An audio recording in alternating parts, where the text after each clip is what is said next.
Good afternoon, good evening to everybody today. We're back with another HBC Overdrive Live National Signing Day recap.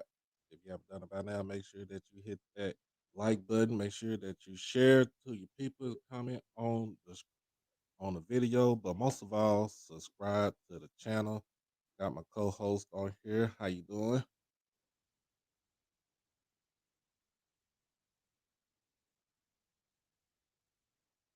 What? Let me see. I guess she speechless. But just letting everybody know, and look, it's National Signing Day, and it's kind of slowing down as far as National Signing Day goes. So, what's going on, Jawan? What's going on, Aaron? Mr. Campbell, Uncle Sid? How y'all doing? How y'all doing? So, I guess he trying to get all the stuff together. Let me check in on him. Hold on. Am I low? Or I'm good?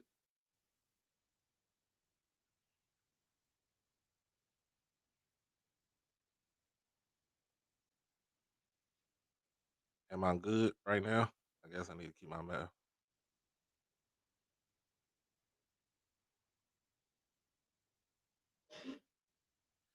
Oh Lord, let me see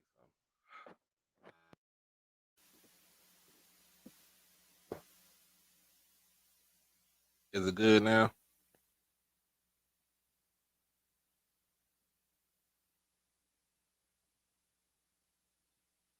But first of all, before we get into the whole thing, I want to give a big shout out to my stepson Darren. He did his. It's his 12th birthday today, so everybody on the screen, they're gonna give you a happy birthday. They're gonna wish you a happy birthday, man. So he over here blushing. He blushing over here. So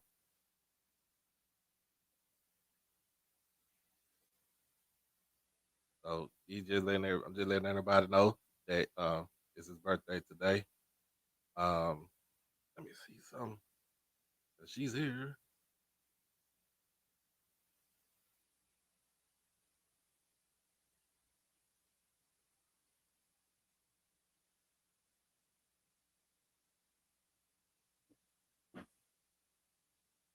So they got everybody give you a happy birthday. You want to see it? It's right here, man.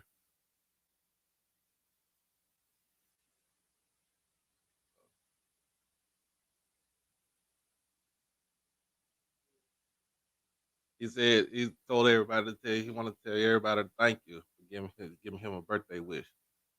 So and it trying to see if my partner in crime is. Oh, there she go. Hey, whew, Lord have mercy. It's been a long day. It's been a long day. I'm trying to make sure my fitted cap ain't crooked.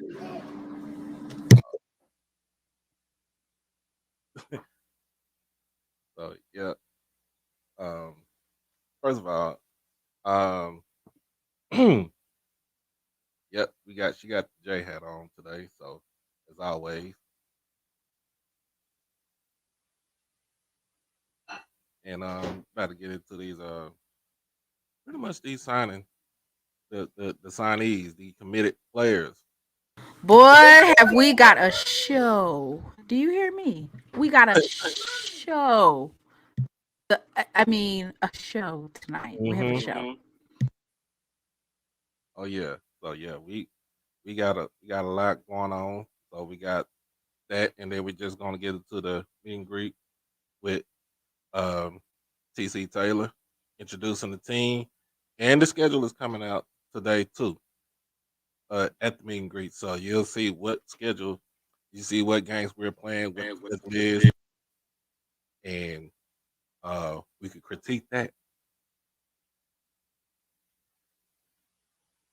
So You go. You go ahead.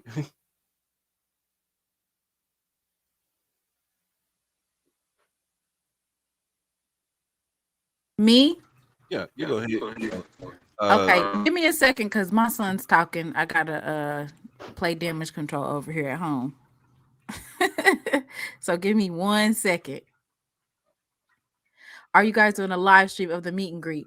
I was thinking more so along the lines of just everybody is welcome to go to the meet and greet. What we don't want to do is limit the number of people watching that.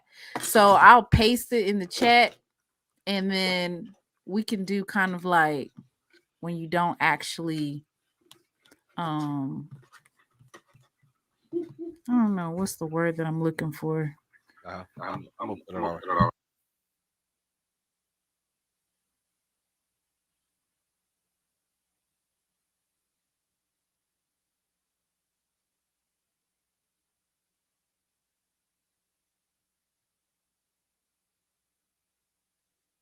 I'm gonna put it on here for everybody. Oh, yeah.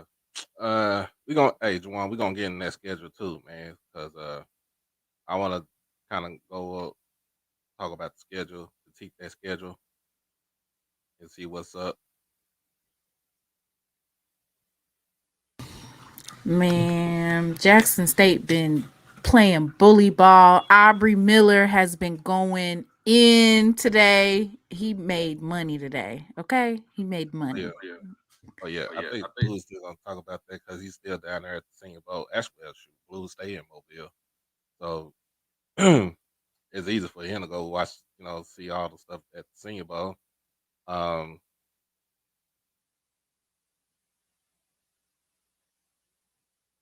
Let me see. I know you sent me that email, that text message earlier.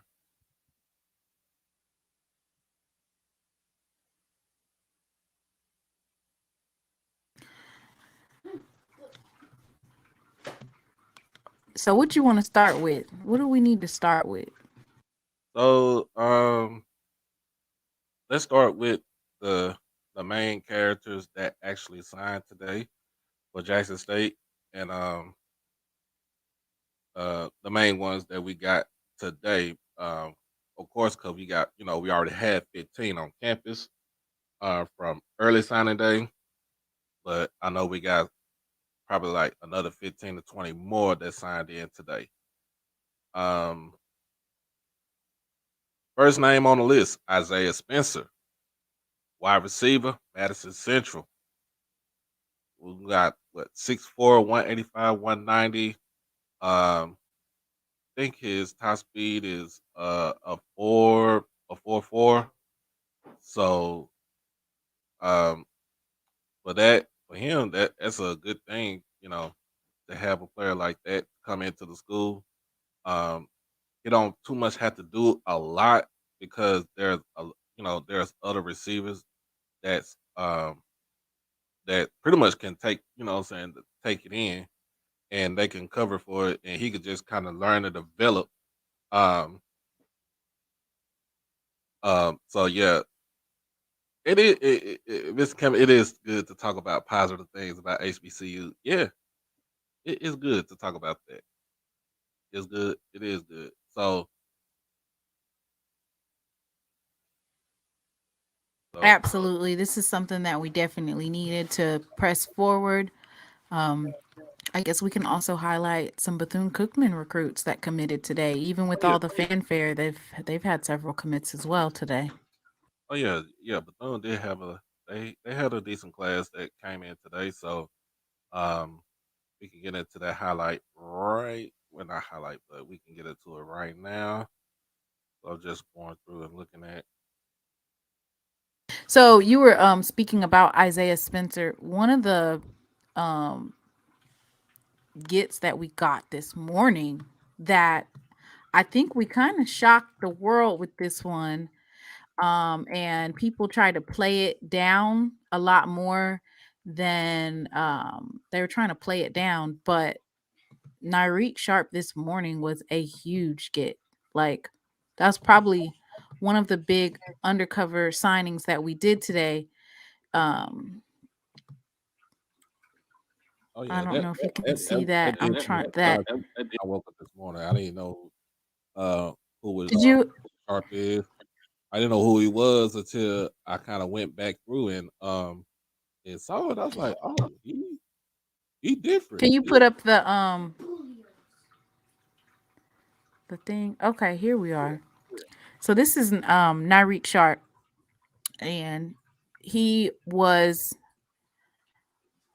I saw him on Twitter. I saw that he posted five of the. He said, "I'm getting ready to commit at 9 a.m. in the morning," and I saw that he had Jackson State up there. And then on doing some more research, what I found out about Nyreek is that obviously he went to Jackson State at some point in time because he has the photos of him in his actual gear, but he was offered on the it says that Jackson State offered, and the date on that is January 27th, So that was last last week. week. So that's cool. So we were able to acquire him from last week. He was crystal ball to Georgia Tech at 100% that they thought he was going to go to Georgia Tech. He had offers from Mississippi State, Arizona State, Michigan State, Western Kentucky, and Georgia Tech. And he just hit him with that ball curve and committed to Jackson State University. Yeah, that's cool. So we hit him with the swerve. Hit him with the swerve. So with Okay. him being committed to Georgia Tech, was going to be committed to Georgia Tech. It speaks a lot. So that's good that he actually hit that swerve and made that switch. To come to Jackson State, 1400 J.R. Lynch Street. Um, but like I said, Bethune Cookman, man, went in as far as what they had, as far as what's going on with them. Bethune Cookman actually had a nice, decent signing day today. All right. So they signed a couple of players. One, Tremont Hammonds, who's look like he offensive lineman, 6'3", 265. So he's a JUCO signee, so which is good. So they're going to replace some guys up on the front line. Um, Jordan Johnson from Cedartown, Georgia, DB, 6', 185. Uh, Also Dominic Ponder, QB, 6'5", 205 from Myrtle Beach Collegiate Academy. So, do you add him? Do you bring him in to be the actual starter for Bethune Cookman, or do you sit him down, whoever you have on the roster, and you develop him? That's the big thing about this right here.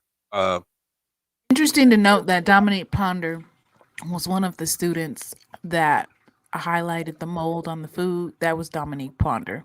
okay, Um, but he's still at Bethune Cookman. So yeah, still at Bethune, so he has some love for Bethune Cookman. Corey Turner the second, uh, Trinity Leadership Public School, Dallas, Texas. Oh, that is Trinity Christian Cedar Hill. Same school that produced Shadur, Shiloh, uh, Cameron Simon Craig. yep, Kevin Simon Cleric, all those kids right there. Wide receiver 5'7", 165. Um, that's a good pickup right there. Jeremy Graves Jr., defensive lineman, 5'11", 215 from Clewiston, Florida. He will. I don't know if he'll still be at a defensive lineman, but he'll more likely be a linebacker. Switch over to a linebacker. So he might be able to do uh, rush outside Edge linebacker, rusher. Mm-hmm. edge rusher. Um, Jalen Lewis, He's out of Pensacola, 6'1", 205 linebacker. He'll add some muscle to him. Booker T. Washington High School from Pensacola. Um, Jaheim Guillaume. Also, he's out of Fort Lauderdale. Carroll City, athlete, 6'3", 185. Stephen Mosley from Dayton, Florida. Offensive lineman, 6'4", 290.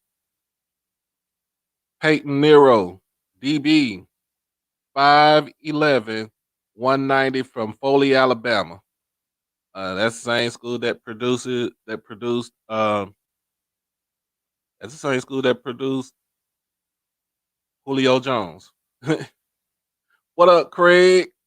What's up, Craig? My boy Craig from Texas Southern, Third Ward Tigers in the house.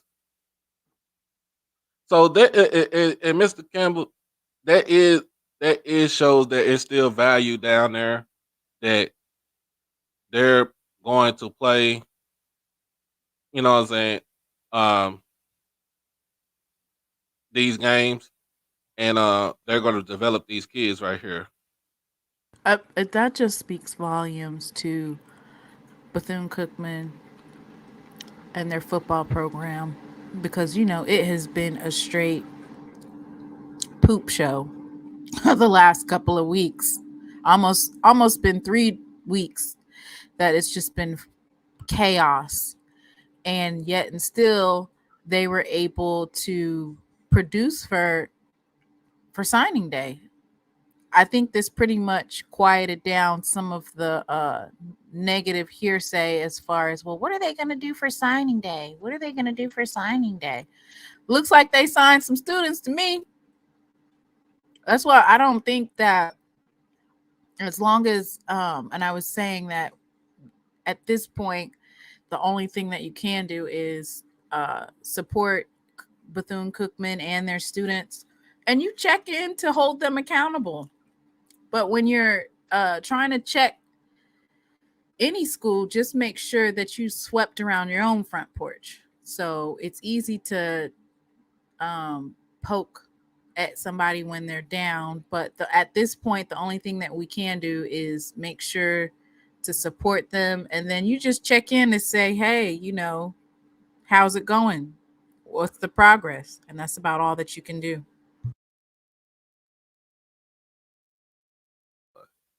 Oh yeah, so sorry about that, y'all. But man, but it to me, just for this signing right here for Bethune Cookman, is a it's a good thing. It shows some sort of positive for what's going on at what's what I'm saying, for even though what's going on at Bethune, it still shows some sort of positive vibe that these kids can actually, they actually want to go to the school, they actually want to play for Bethune Cookman. And remember, it's not over yet, because you still have, like I said, you still have the portal still that's going to open back up in May. So they'll have like a week and a half, 2 week interval to get some players out of the portal. By this time, before that, by that time they should already have a head coach. He should already have his staff developed, and see where it goes from there. Um, um, Before we go into the uh, meet and greet, um, The broadcast has been delayed for right now. okay, Yeah. Let me see. so It's on there now. it's on there now. Okay, so let's well, when they started Or talking, when they introduce them, just go ahead. We'll put it on the screen. um, if you are at home, go ahead and I'm gonna paste it. So even if you are on our channel and you're watching, go ahead and click that link so that they can get their views up. Yeah. So no matter where you are, even if you're going to tune in on here and discuss it, please go ahead and click that link so we can get their views up. Okay. So if it's on delay until they start talking. So we'll talk about Texas Southern. Let's go and talk about Texas Southern football. For my boy Craig Hall. um, they have been on the tear also. So Did you say the biggest Texas Southern? Texas Southern, the biggest pickup they got, Quaydarius Davis, aka Quay, that was already at Jackson State. He signed today to Texas Southern University. Uh, well, for one, I know it's close to the house. Ain't nothing but a little 3.5 hour drive from Houston to Dallas. I think his kid, he has some kid, uh, that's still back in Dallas, so close to his uh, child, and hopefully, he could actually get out there and be on the field, uh, to become complemented to Andrew Body.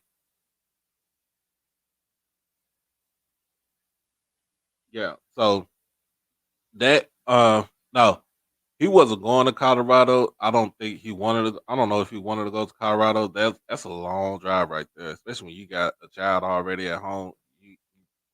That's still a long I drive. think that Quay was doing what's best for his family. Yeah. Um, we might be cracking a little bit of jokes on the internet, but Quay is doing what's best for him, and of course, we want to be gracious and wish him the best of luck at Texas Southern.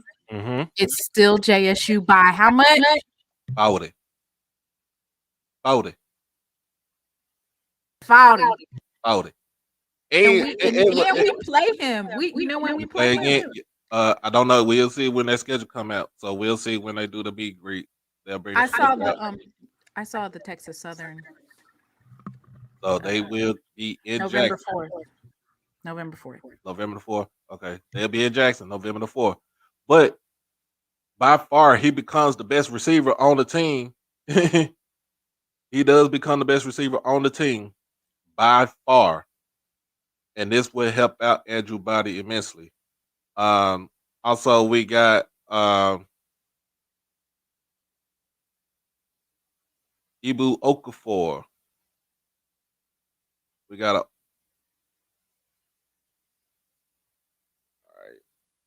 Ibuka Okafor from A Leaf Taylor, Southwest A Leaf, Texas. SWAT 6'6", 320. That's a big Coming in. boy. Yeah, so there's a big guy right there. So this is going to replenish that offensive line that kind of they lost in attrition as far as with graduating going into the draft.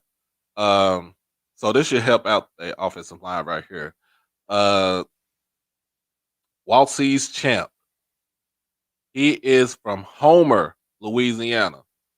6 foot, 235 defensive end. If y'all had not seen this kid right here, first of all, if y'all had not seen this kid, look on his page, and then you look at this kid with the shoulder pads that he got on, and you'll be like, "This is not a dang on kid." Like he looks like a grown man chiseled. Okay, Like he's Rob J's talking now. okay, so let's go to it. I don't know. They ain't gonna flag you? Nah, Okay. If you are in the chat though, please make sure that you click the link so that it'll show the subscribers. Excuse me. Show the subscribers.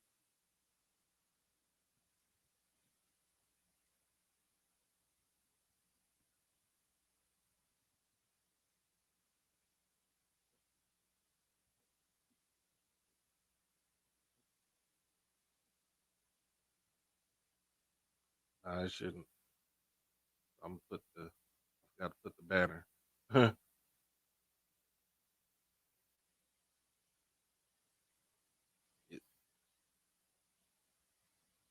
You know Rob J always cracking jokes.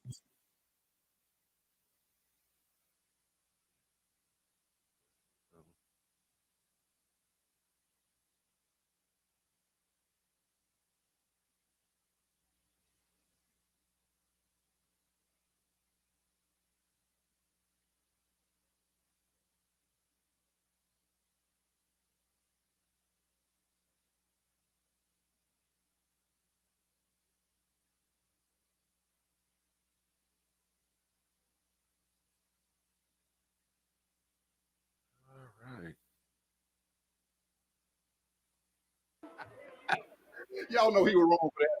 But anyway, how you feel about the season we're going to have this year? You know what, guys? I think we are going to have a fantastic season. Yours is I don't think you echoing. have to worry about anything. Echoing. We have the signees. We signed 36 players today. And well, not just today, but in the signing period, we signed 36, and there are some more coming in as we speak. There are going to be some more signing throughout the night. So I want to just give a hand to the coaching staff, Coach T.C. Taylor, everybody. You know, they said that it couldn't be done. They said we weren't going to sign anybody when the Wizard went up to the but we signed a lot of players, man. We have a good team. We have a good team, and I think we're going to repeat as champs. All right, we're about to get this thing started. Okay, in about 1 minute, I'm going to introduce the band, but I just want to say again, thank you all for coming out this evening and celebrating our meet and greet and celebrating Coach T.C. Taylor because, you know, he has a tough task this season, but I think with your support that everything is going to be okay. All right. Anybody having a birthday today? Nope. Somebody raised their hand. Somebody held up their hand. Nobody? How about anybody having a birthday in February? Oh, when? What day? 26? Oh, happy the 8th. Who the 8th? The 3rd? Valentine? You weren't born no Valentine, man. No, good we born for Halloween. Who? What did say? What'd she say? The 7th? Oh, calm down, baby. Calm down now. You ain't at the city hall meeting. She hollering, 7. All right, ladies and gentlemen, put your hands together, please, for the summa cum laude of bands, the Jackson State University Sonic Boom of the South. It is lit in there. Do you hear me? I see it. That's something that we need. No, Rob J. You know it's about to be lit if he's the one officially. Yeah, Patrice the Wizard, a new name. I laugh. That's funny. Here they come.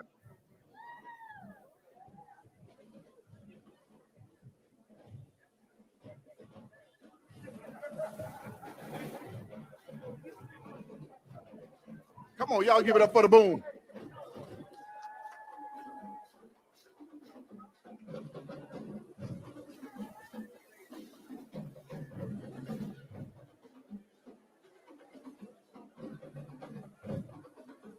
It is packed out, y'all.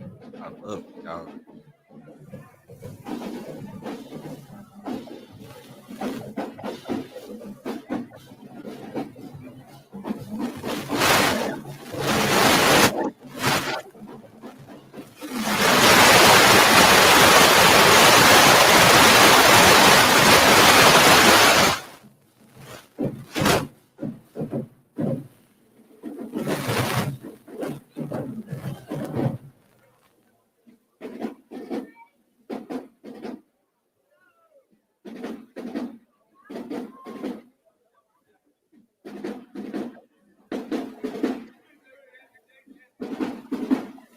See, Craig, this how we get down to Jackson, bro.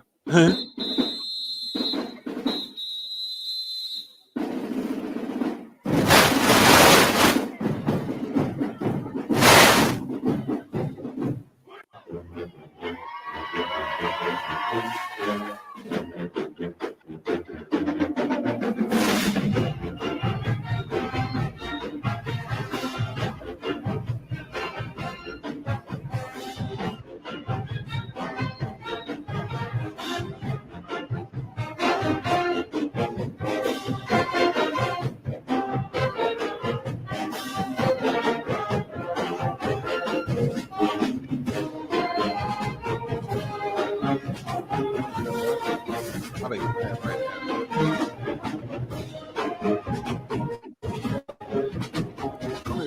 Feels good to look at all this right here. Good little white woman that's on stage. For all my D I love D I love fake people up in here. My MEAC in there also. Just big shout out to MEAC for the vision also.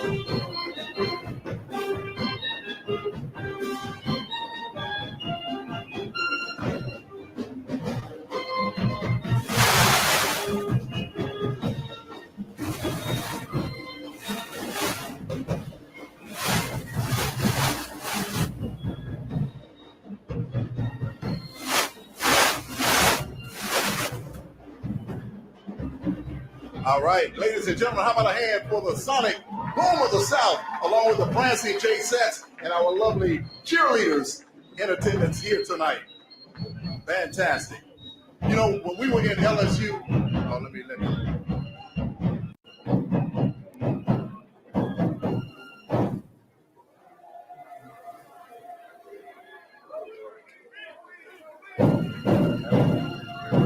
All right, again, the Sonic Boom of the South. Out of that actually playing. You talking about doing it big. This is big.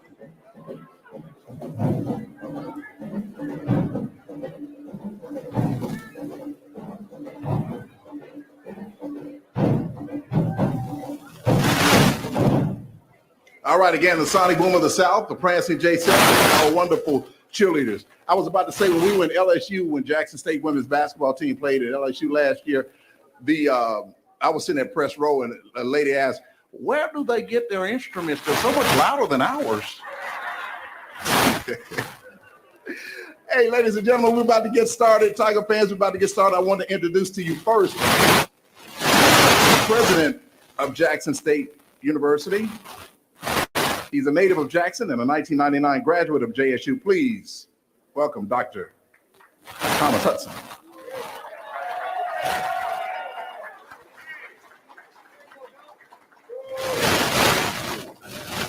So he was there when I was there.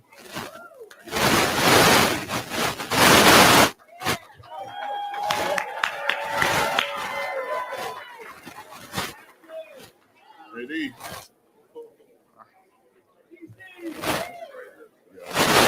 All right, thank you all so much for being here. You know, it remains the honor of my life to lead my alma mater as 12th president, and that's not a job I take lightly. So I thank you all for your support always at Jackson State University. And as a lifelong Jacksonian, one thing I know is that us Tigers, we want a winner. In fact, we demand a winner, both on and off the field. And the winning that has happened in this place over the last 2 years has resonated, not just here at home, not just in the state, but throughout the nation and across the world. And that is due to you, our awesome fan base, who proudly wave the JSU flag and carry the colors of VI Love, our beloved blue and white, and sometimes red, wherever we may roam. So it is fitting that when given a choice on who could best keep this momentum going, we turn to another alum. And he has shown us that he is more than up to the job as our 22nd head coach.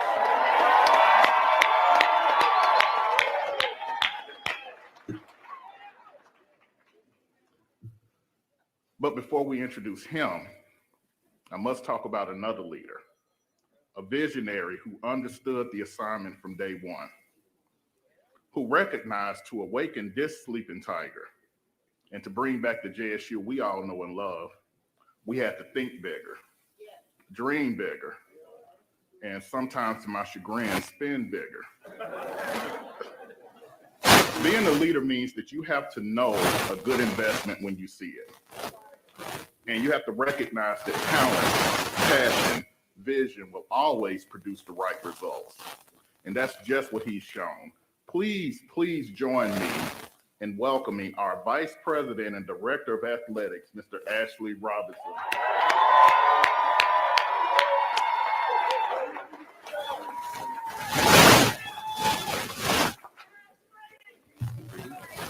Good evening.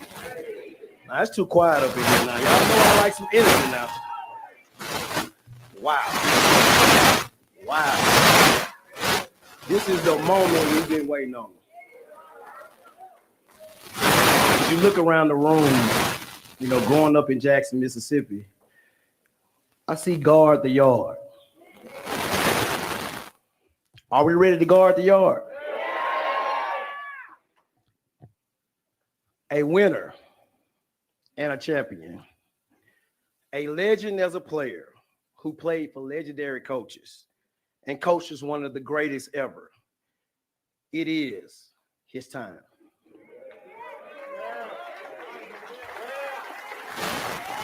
Playing quarterback and receiver, he made his mark in the blue and white. In 2001 season, he caught 84 passes, and more than 20 years later, that mark is still a JSU single-season record. His 1,234 receiving yards that season, third highest in JSU history. In 19 games as a receiver, he gained nearly 1,800 yards. He knows how to make immediate impact. And now, it is his time. He played professionally, knowing what it takes to get to the next level. As a coach, he mentored young men in the game of football, and most importantly, in the game of life. And now, it is his time.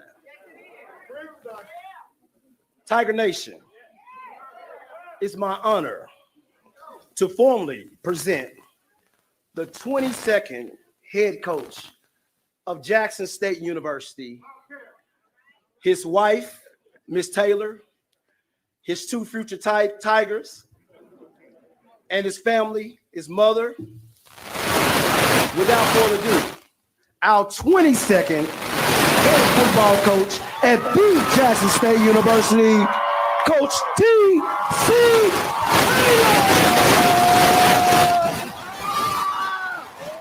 Static is clapping too.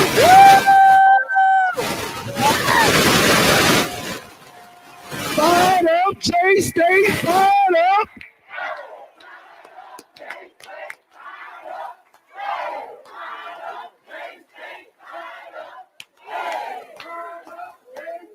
All right, keep going. Keep going. Give me a little more of that right there. I waited a long time for this.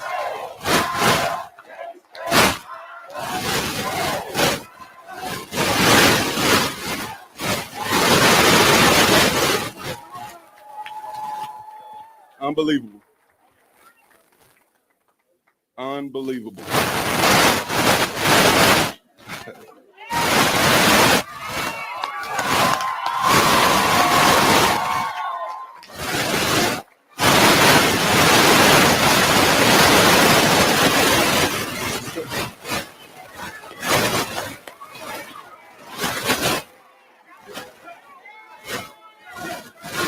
This feels right.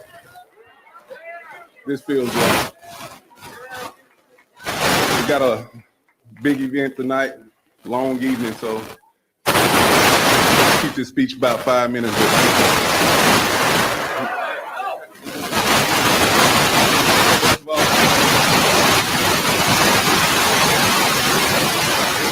You know, patience and none of this is right now. President Hudson, A.D. Robinson. President Hudson, let's get it up for him.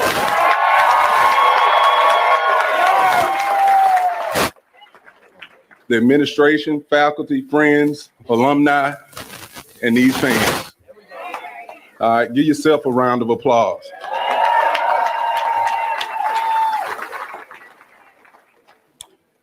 My family, all my family, please stand up. They up in here now.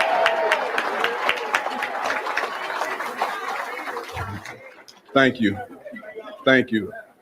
You know, they know they know this journey and what it took to get here. They know.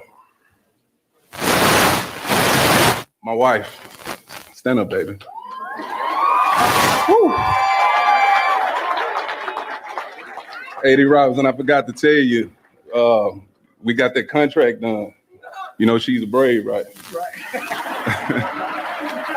She took a look at that contract. She put her 2-week notice in at all coming.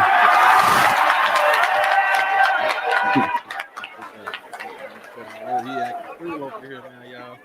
just for her to be there through all the ups and downs, the wins, the losses, the moves. We done touched every part of the United States, and I thank her for that. I thank her for that. My biggest critic,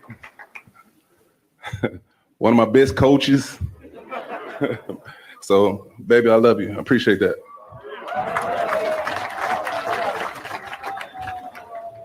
To my team, where y'all at? Talk to me. Come down here. Come down here.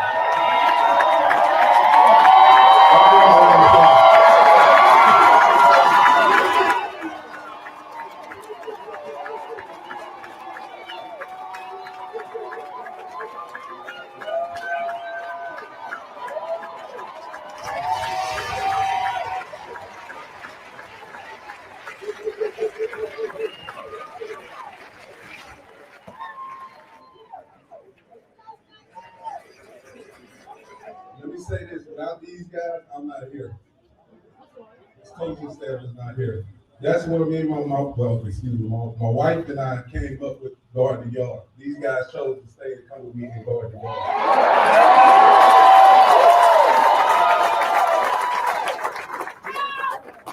They're doing a heck of a job right now. We're in the week 3 phase of our off-season program, spring program, and they're working their butts off.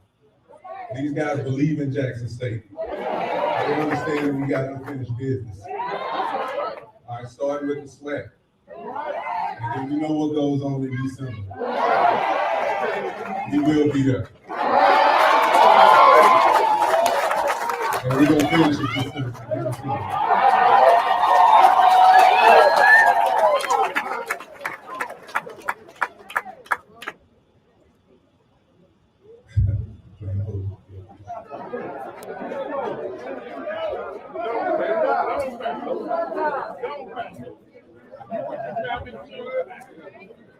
The journey to get here took patience. It took pause.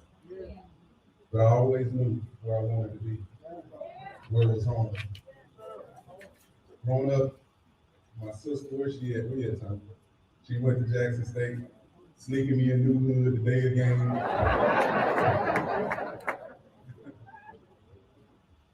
And just sitting in those stands as a young kid, you know, and I knew then I wanted to play for Jackson State. So it was no decision. It didn't matter who come knocking at the door. And then my mama kind of had already guarded that door and saying, hey, we're going to Jackson State.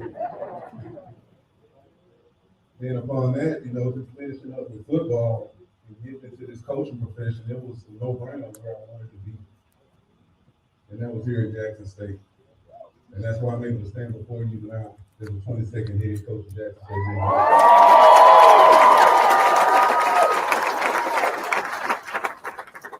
Along with myself, my coaching staff, who I'll be announcing here in a minute, and these young men, we're going to give it all every day, every hour. We understand the mission. And the mission is to win and to get that education. We understand the demand from you guys. I talk to them about it every day. We must win, and we will win. To my coaching staff, heck of a job today with this recruiting class. Get them around the clock.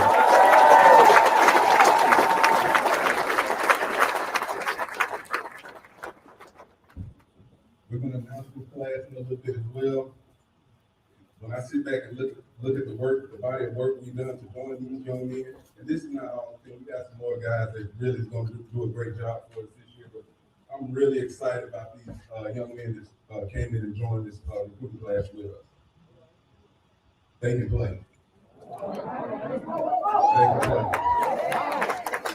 They can play. They're going to light Veteran Memorial Stadium up this year.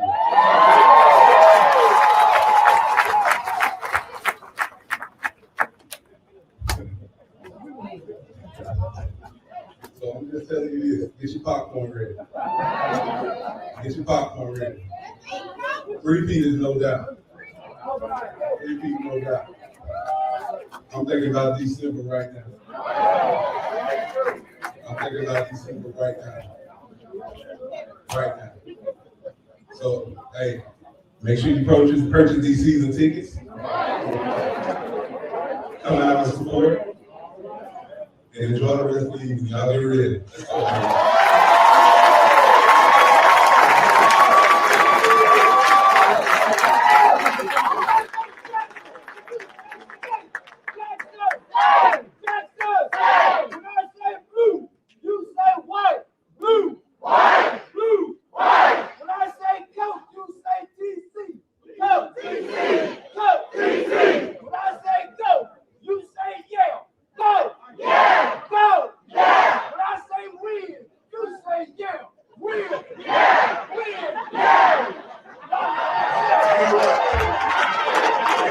Yeah, the rules up in here.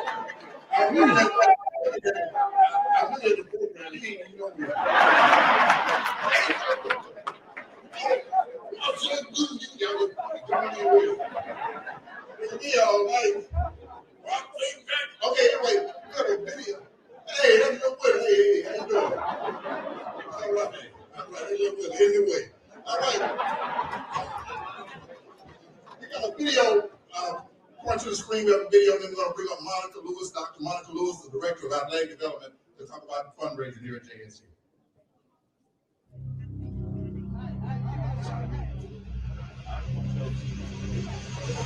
Yeah, I thought you could wear it. These surrounding me. We're still Jackson State. We are the standard.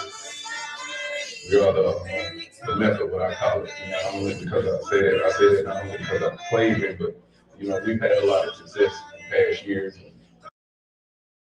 Been a lot of successful coaches here. You know, there's a lot of good players out there that want to be a part. Could have been somebody.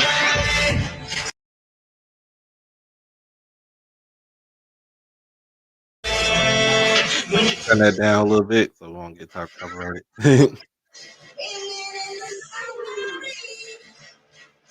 Oh my God. Hey, the 3P is loading up, y'all. Just let y'all know. The 3P is coming. It's on the way. It's coming, and it's gonna be coming full steam ahead.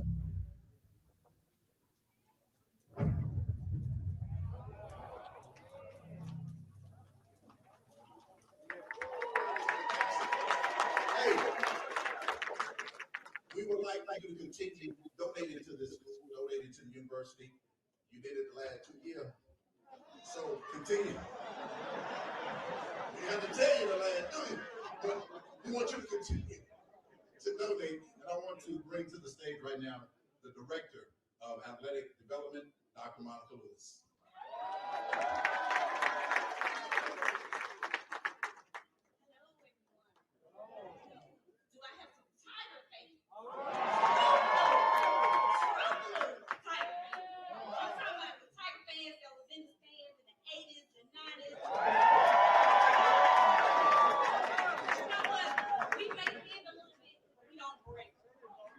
We don't break.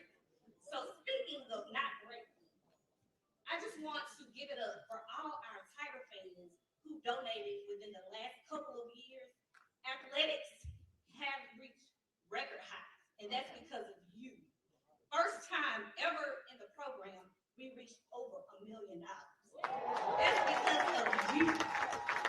So we want to keep the momentum going. You know we got to guard the yard. But I love your slogan, guard the yard. But I have a slogan, guard the yard and swipe your card.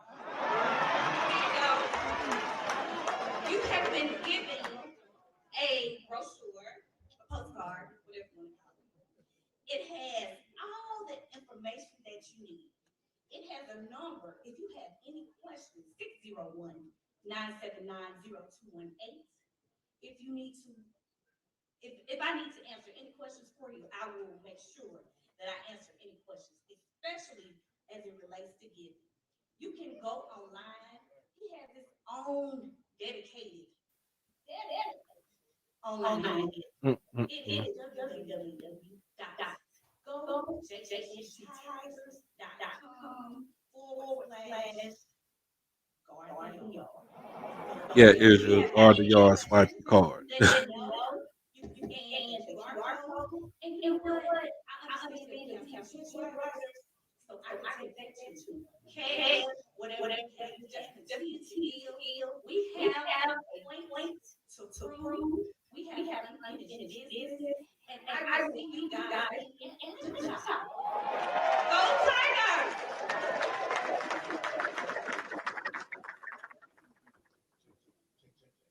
All right. All right, ladies and gentlemen, right now what we're going to do, we are going to introduce the coaching staff. I know you're wondering who will be the coaching staff. Yeah, that's what I want to know what the rest of the coaching staff gonna look like. Yeah, I've been getting pretty harassed since December about this coaching staff. Everybody been kind of trying to figure it out. So I'm gonna show you tonight who we got. All right, start with the offensive side of the football. If I can get you guys to come up front when I call your name. Our offensive coordinator coming from Liberty will be Maurice Harris.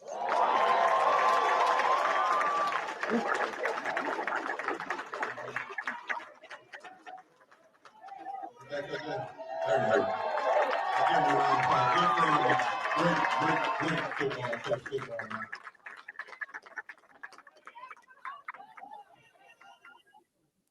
Another great friend of mine, back from my North Carolina Central days, we won 3 titles, played for the Celebration Bowl as well. Our offensive line coach, be getting those guys ready in the trenches. Jason Onyebuwaga, co-offensive coordinator. Did you get how you pronounce it, Pomona? He's not here tonight, but everybody knows him. He's over there working with Bill Belichick and the New England Patriots. I'll be flying out there to support them tomorrow. Big Otis Ridley.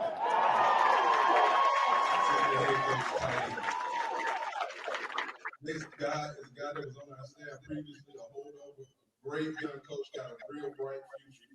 He's going to do great things, a heck of a recruiter. I'm really excited about him joining this staff. Brandon Morton, running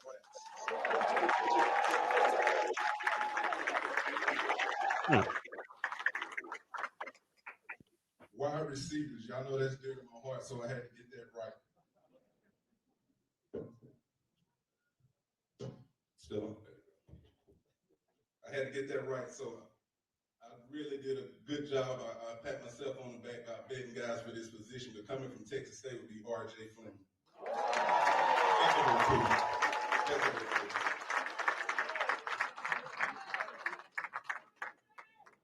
Last but not least is my guy. I coached this guy over at Central when I was there. He's one of my QBs coming from Duke University, Quinn Billum, if you're out the quarterbacks.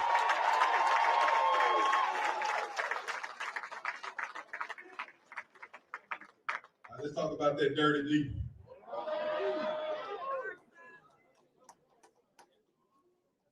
Another good friend of mine from my North Carolina Central days, a guy I trust, that I know, love him to death. Came over from Alcorn. They ranked top 11 FCS in total defense. I believe in him. I believe in his scheme. I know what he brings to the table. Great leader of men. John Bradley, our defense coordinator.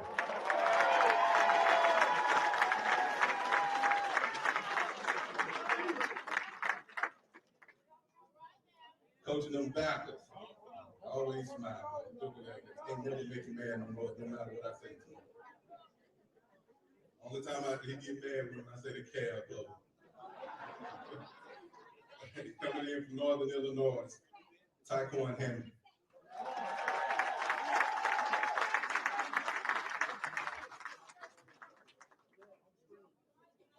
Another one, Stan from Alcorn, a guy that I've been knowing.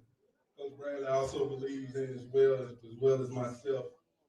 A great understanding of the back end, the secondary DB play. You know, when we played Alcorn, I watched their secondary, our receivers going against them. They gave us fits.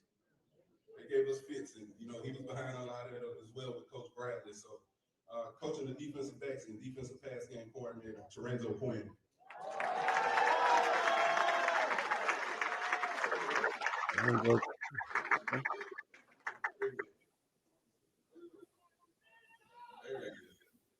Another guy hold over from our previous staff.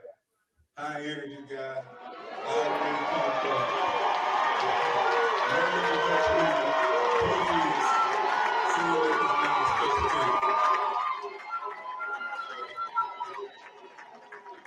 do. This is our defensive staff.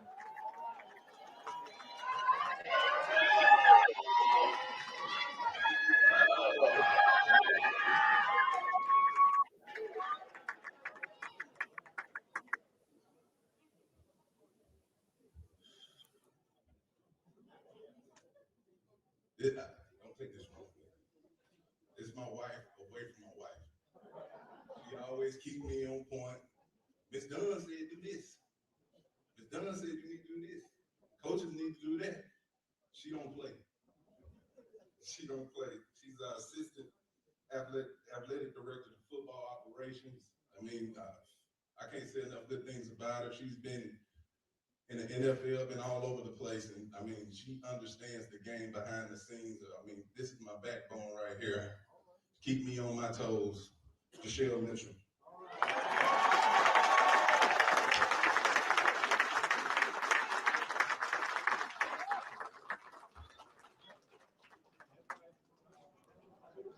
Boy, y'all just don't know.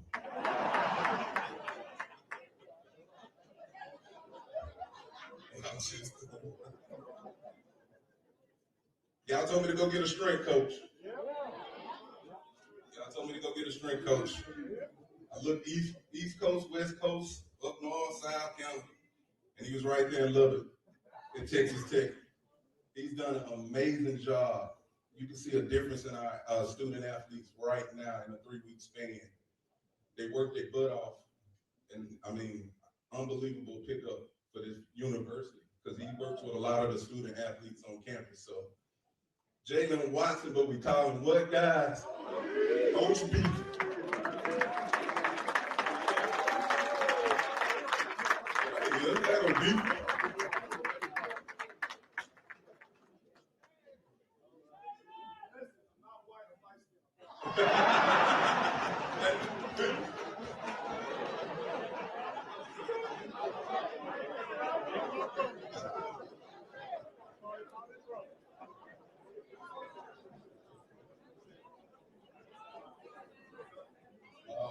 Where is Miss Lexi? She's here. This year we're gonna do something a little different too. We're gonna implement yoga and Pilates. Talking to Coach Beef, I thought we was a stiff football team. We got to improve our flexibility. So, and I think that's gonna be the winning edge. I was in there watching them work out, and Beef had them first, and then Miss Lexi had them next. It looked like the yoga was tougher than the weights. I'm just gonna say that. They were sweating a little harder after that. But Lexi Hammonds, she comes over here from, I get on her all the time about where she come from, Grambling. Right, you see what I was saying? But she's gonna do a great job with our student athletes handling the yoga and Pilates. Come on up.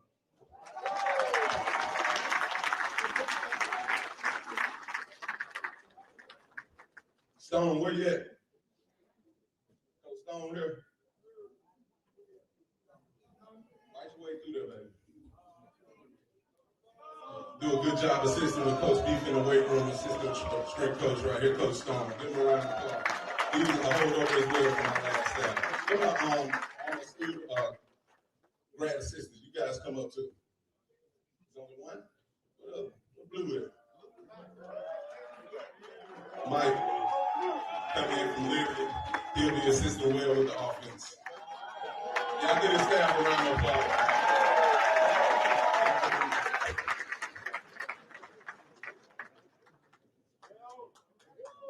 Appreciate y'all.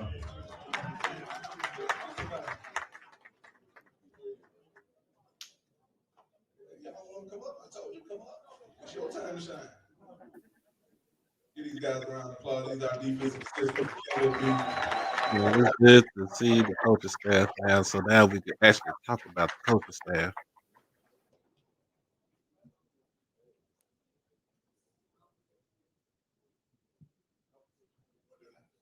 Okay. I'm going to bring up the stadium manager, Terrence Jones.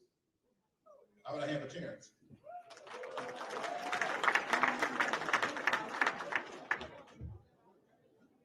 I'm not as tall as everybody else that's come up here, so I have to make an adjustment. So, first of all, good evening, everybody. Okay, y'all still there? We just want to say good evening and welcome. We're excited about what's about to happen at Veteran Memorial Stadium. But before we do that, I know Dr. Lewis came up earlier and made an appeal to everybody. I also want everybody to look around on their tables. We have these key tags. And if you scan the QR code on the back, it's going to take you right to the Giver website. That's a quick, easy win right there. Moreover than that, we have some ladies here tonight that can take your donation right now. Credit card, cash, whatever. They can swipe you, and it can be very seamless. So for those people who want to go ahead and get that out of the way, we can do just that. So just got 5,000. So give it up for them. As they say in the Baptist church, will there be one? Will there be one? Anybody else feel the need or the urge to donate? Just let it know. We'll get you a shout out from up here. All right, but don't forget. Yeah, it's good to have this right here. We got no match. Uh-oh, the boss man, he said he want a match here. Uh-oh.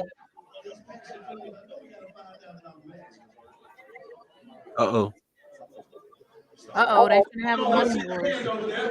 All right, so mute that one for a second. So let's get into the coach.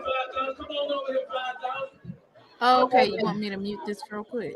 Yeah, until I get ready to go with the schedule. Okay. So There's Robert Brazil. You know he's in the house. Oh yeah, the coaching staff is real nice, y'all. I say this, TC know what he was doing. He knew what he was doing as far as what he was going to get for his program. So we just have to understand, like, it's not anybody else's program, but his now. So a good retainer on the team for the staff is keeping Coach O and Coach Weeks on the staff. Especially with Coach Weeks being a defensive analyst, also on special teams, because of course he's going to be defensive line. His specialty defensive line, but that would be a good look right there to kind of analyze the game from a defensive standpoint. But also having Coach Weeks there, Coach Weeks loves Jackson, so clearly, and you know his son is still on the team as well. Jeff Jr. So yeah, he hey, Swag did. Talking about Swag. You talk calling him Swag Diddy, Lord. Swag Diddy. But that's all right though. Oh, they doing a selling something or something? What they doing to the highest bidder? They should have at least got a nice helmet, the one with the block on it, not that one. But hey, it's still gonna be sold. But look, that for anybody that watched that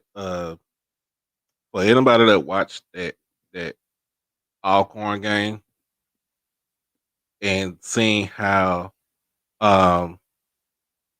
and basically seeing how Alcorn's defense just beat the brakes off of us, like literally.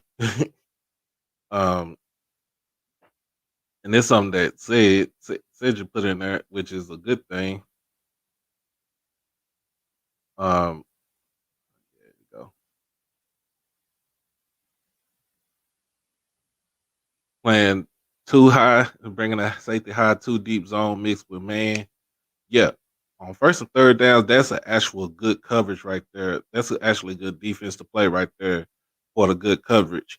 And plus, we also have the DBs that can actually play.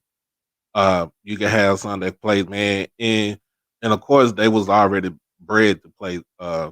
They was already bred to play man, but you got something that can play zone. Kind of you can use that to like kind of hide the if one DB is out there that's not that great in playing man, you can kind of disguise it with him playing zone, which is a good thing. Um, that way he doesn't get beat over the top. Uh, oh yeah, Coach Simmons, what's going on, Coach Simmons? I'm about to send you the link on here so you can jump on the stream, man. I got one more helmet, and I know with all these passionate Tiger fans in here, we got one more $5,000. I know. So they trying to make 20,000. I don't know, but they trying to make some money. The reason why I'm gonna tell you the reason why Ken Clark can his stream was good because he's actually there in Jackson, uh, recording it from on his side. Um, that video presentation that y'all saw earlier too, that is from Austin. If people remember Austin, he's the one that made the "We Gonna Be All Right" uh, uh, video, short video. So that was a great thing for them to for him to actually do that. Also, because I looked at it. Oh yeah, I was like, oh yeah, that Austin did that. So Austin did that.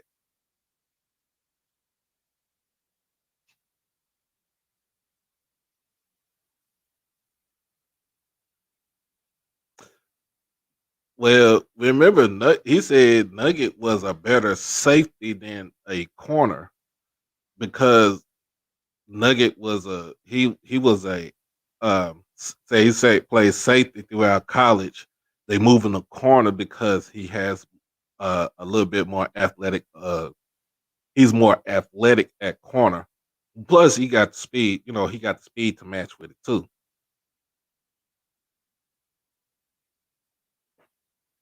Yes, sir, Israel. Yeah, I look. Even though he said he went to Mississippi State, he'll Jacktown Jew right now. I'm just put it just like that.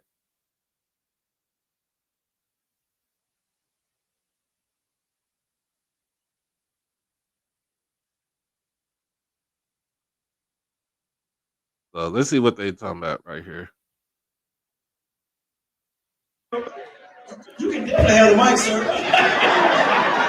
JSU Tiger Fund Athletic Foundation donates $50,000. Tiffany, I know y'all want to come up, Tiffany. And all these funds go to Jackson State University football. It's all to support Jackson State football. So we got $20,000, $50,000, $70,000, $71,000 right now. So Blue Beagle, Tiffany, you want to come up? I'm putting you on the spot today. How he Come on, gonna Tiffany. call some people out? Let's give her a round of applause.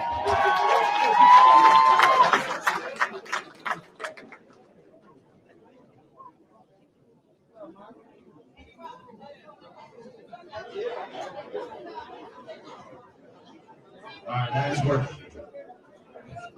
All right, Tiffany, you got the mic. 50,000, 5,000, 5,000, 5,000. We got a 5,000 Robert Kelly in Birmingham. Blue Beagle 1,000, or what it's gonna be? What are we gonna do? Okay, since I'm on the spot, thank you to my beloved AD. The Blue Bengal Athletic Association Incorporated will give JSU Athletics a total for out when we close out at the end of the season. The guarantee that we will give you $60,000. All right, $60,000.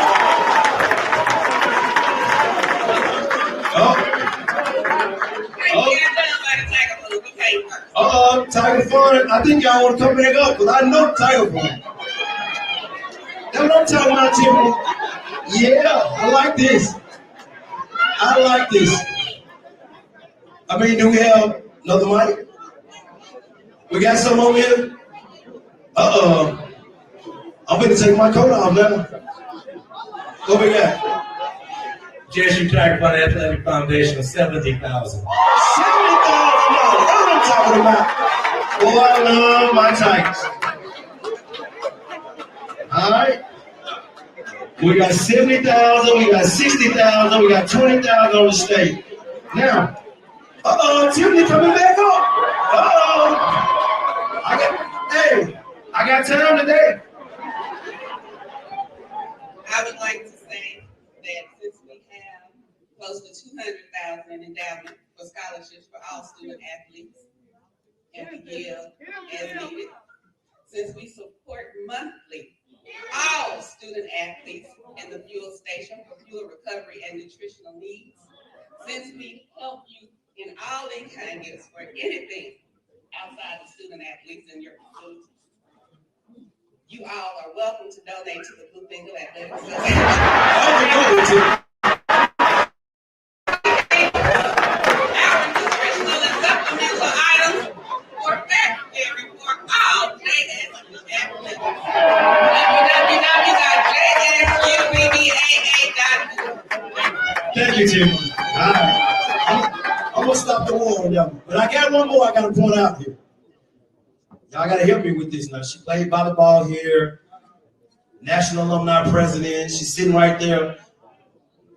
The National Alumni Association, I know y'all gonna give a donation to Jackson State Athletics, so I'm gonna call you out. You come on up, you got the mic. Let's give her a hand, let's give her a round. And for the record, they just gave $50,000 for scholarships for athletics, for all athletics. I'm sorry. Amy Robinson knows I have to have everything voted on. But the Jackson State University National Alumni Association will commit to giving to the athletics department annually. So, but I have to give the number from my board. I got a lot of witnesses in here. Thank you, I appreciate it, Patricia. Let's give everybody a round of applause. So as of right now, 70,000, 60,000, 20,000, and 50,000. No, we got 70. Yeah, 150. Now we guard the yard today. And ho. What we got? What we got here? 5. Go. Where the equipment manager? We need some more helmets. So we got another $5,000. That's $155,000. All right, I'm gonna give y'all a break. So don't y'all walk up out of here because I'm gonna ask again. Now I'm gonna challenge everybody in here to give something to Jackson State Athletics. Please give something. You see those student athletes over there? That's why we do what we do for those student athletes over there. That's what it's all about. And we need your support to make sure we can support our student athletes. Now is the time. Now is the time. So we're gonna talk about season tickets and then we'll come back. Terrence.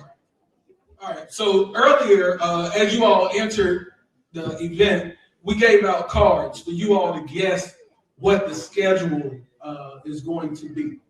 At this time, those turning in are officially closed. I would like for the staff to go ahead and start identifying those people who have won so we can give you a prize at that time. So with no further ado, I have a video that's going to assist me in this endeavor. I'm going to introduce you to the schedule and see who was right. Enjoy.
Southern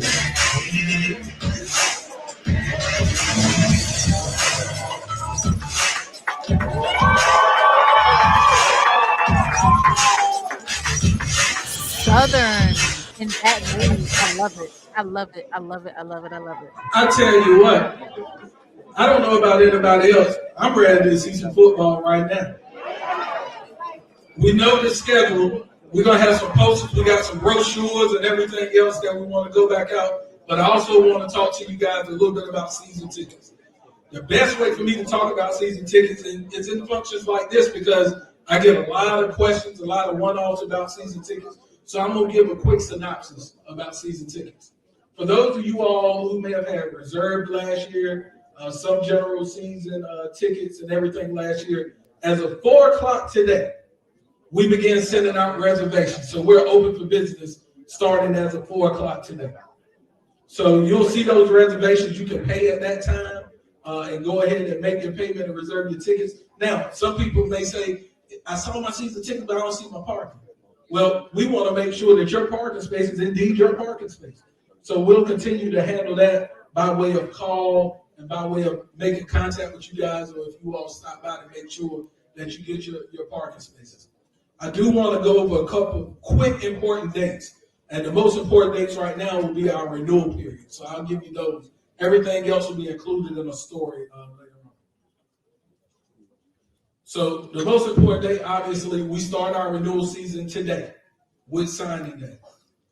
Season ticket renewals, that means all your tailgating, everything else will end at 4 p.m. on March the 20th. That's over 6 weeks. Then go ahead and take care of your business and get everything handled. At that time, it will close, and then it will open up for those spaces that did not get reserved or didn't get paid for on March the 27th. Those are the 3 dates I'm going to give you. The first one is today. The second one is going to be the 20th of March, and the third will be March 27th. Everything else will be included in the store. I don't want to overwhelm you all with that, but that's what it's going to be. The first order of priority will be to those people who had tickets last year. So if you call me and you want AD's spot, if AD chooses to reserve his spot first, you cannot have his spot until March the 27th if he opts not to get all of the seats. So help me, help us. I want to reduce the lines at the stadium. That's why I'm having some of these conversations now. I want to make sure that our customer service is better. I want to invite you all and welcome you all to the vet with a smile. I did a lot of work last year. I didn't mind doing the work because that's what I'm here for. But I enjoy being able to go out and talk to you all and hear your stories and hear about when you were at Jackson State and ways that we can be better. That's what we're here for. Not only are we here to make sure that these student athletes come in and graduate and leave better than what they came, but we're also about giving back to the institution and hearing the stories of the people who can tell the story better than anybody else. But I tell you what, at the end of the day, I want the SWAC to know that we put you on notice, and when you come to the vet, it's going to be loud, it's going to be hostile, and we're going to be ready to go. Go Tigers.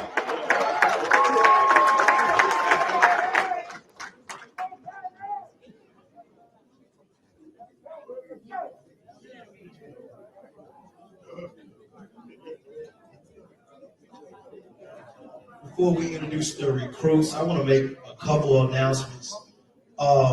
We got some great supporters in the room today, and I want to announce a couple of our sponsors that are here to support us. First, I would like John Hill, Calaco Jackson. Would you come up? Let's give John a round of applause.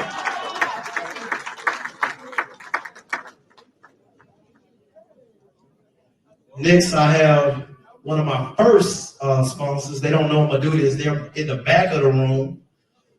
Gene and Brian, you all come up as well. When you see that big Coors Light truck with Jackson State logo on it, they're not just putting it on the truck, they're paying for that. So I want to tell them thank you, I appreciate you, and I appreciate your support, so I want them to come up as well. Let's give them a round of applause. I know earlier we had Katie's Bank here. I think they had the leads. Katie's Bank still here? Candace Banks, please come up. 3-year sponsor of Jackson State University. Thank you for your support. They came in this year, and they have committed 3 years to Jackson State University. So I want to say thank you for your support. C-Spire in the room. If they're not in the room, C-Spire is a big sponsor of us. If you see our headsets, they have been supporting Jackson State University since I've been here in 2018. So I want to say thank you, C-Spire as well. One of my big sponsors, she don't know what I'm gonna call her out. I call her big sponsor, Mr. Cook. You know, if you want some insurance now, she's sitting over there to the right. She's right across the street. Come on up. Come on up.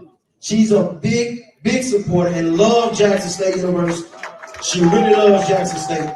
And every time she calls me, she tells me what I'm not doing right.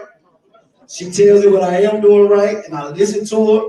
And I say, yes, ma'am. And she leaves with a check. So I want to say thank you. I really appreciate you as well. 2 more sponsors. I talked about them earlier, but they really do a really good job. Blue Beagle, Tiffany, the president of Blue Beagle. Tiffany, would you please stand? And also the president of Tiger Fund, Jesse Thompson. Would you please stand? And not last but not least, but y'all know, you know, we can't put our kids on a charter bus for 7 to 8 hours, right? So y'all know American Airlines is in the building, right? Y'all know American Airlines is competing with Jackson State University, and they have flew down to be a part of this event. So I would love for American Airlines to please come up. They didn't know I was going to do this, but they did fly in exactly for this event. So please come up. Let's give them a round of applause.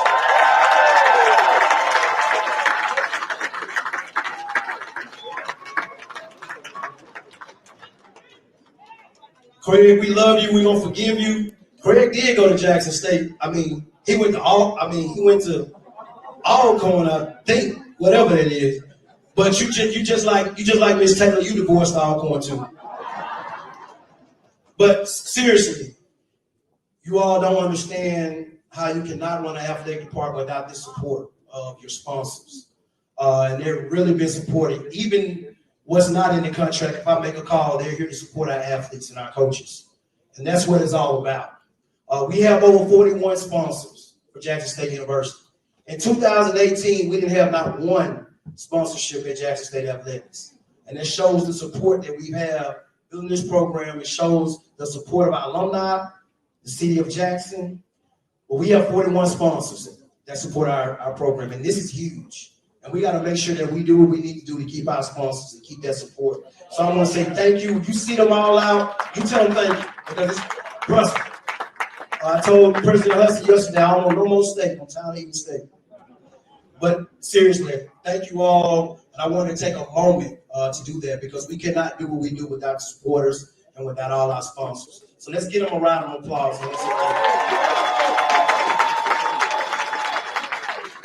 All right, what y'all came to see?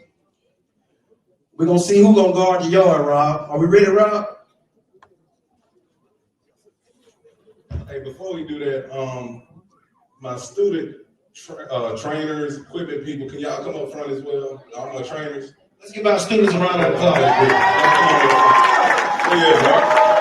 There we go. These young ladies do a hell of a job. There we go. And today is National Girl and Women's Day in Sports, so give these young ladies a real appreciate y'all.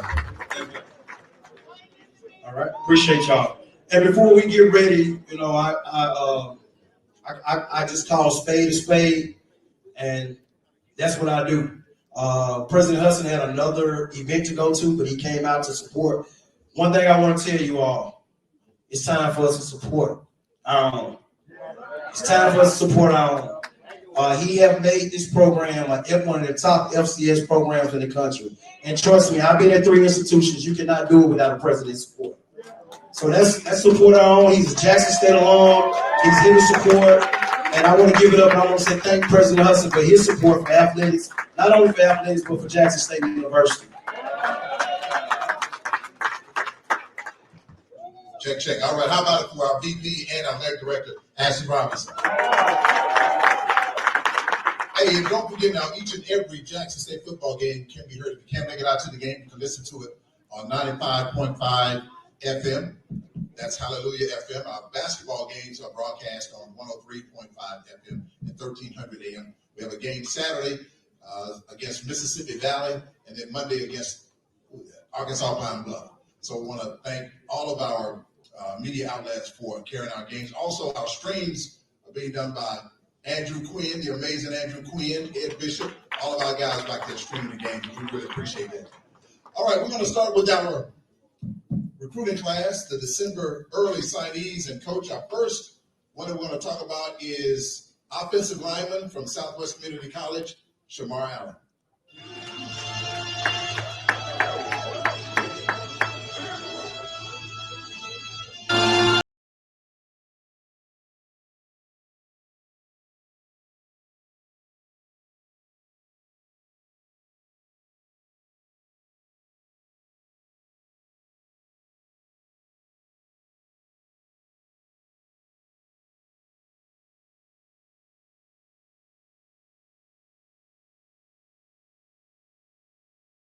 Yeah.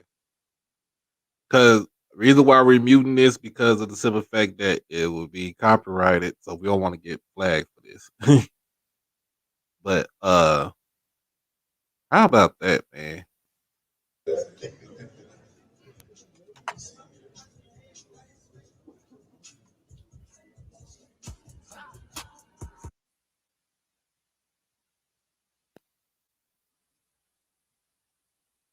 All right, we got Noah Bouye, soldier, linebacker out of Lancaster, Texas.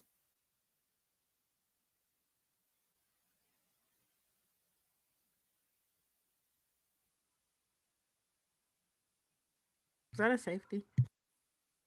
Huh? Linebacker. No, I'm saying a safety as in he tackled him in the. Oh, it could have been.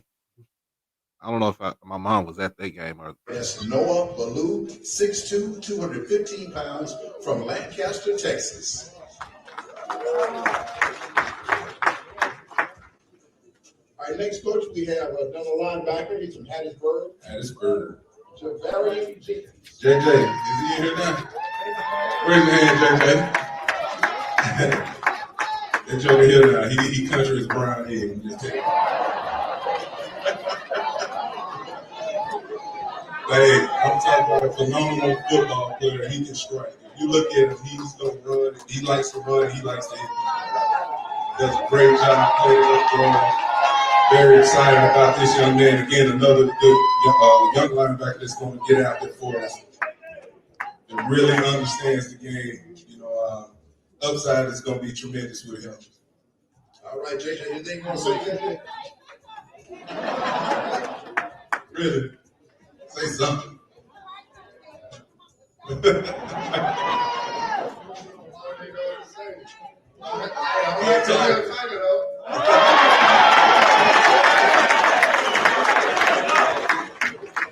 right, JJ. Welcome to Jackson State, JJ. Next, we have wide receiver from Newport High School in Newport, Arkansas, Isaiah Kendall. Isaiah Kendall, 6'5", big receiver. They can really go up and get the one-on-one ball. I'm excited about him. You see, he's a 3-star player. Early on, when I was recruiting him, he was a 4-star player. But for some reason, when we get him, they go to 3-star. That's kind of strange to me, but we're excited about him. Another young receiver that can really make plays out there on the perimeter. Big-time talent from the state of Arkansas. He's been with us, throughout the whole season. He was coming down from games, having a good time on campus, and he just made official. Had a bunch of offers, though. He had a lot of stuff going on, but he said Jackson State was for him. All right, that's Isaiah Kendall, 6'4", 180 pounds, from Newport, Arkansas. Our next signee, we've been looking for this guy. We're happy to have him. He's from the University of Oregon. He's Here 7. Here he comes. Let's see how fast he get up here.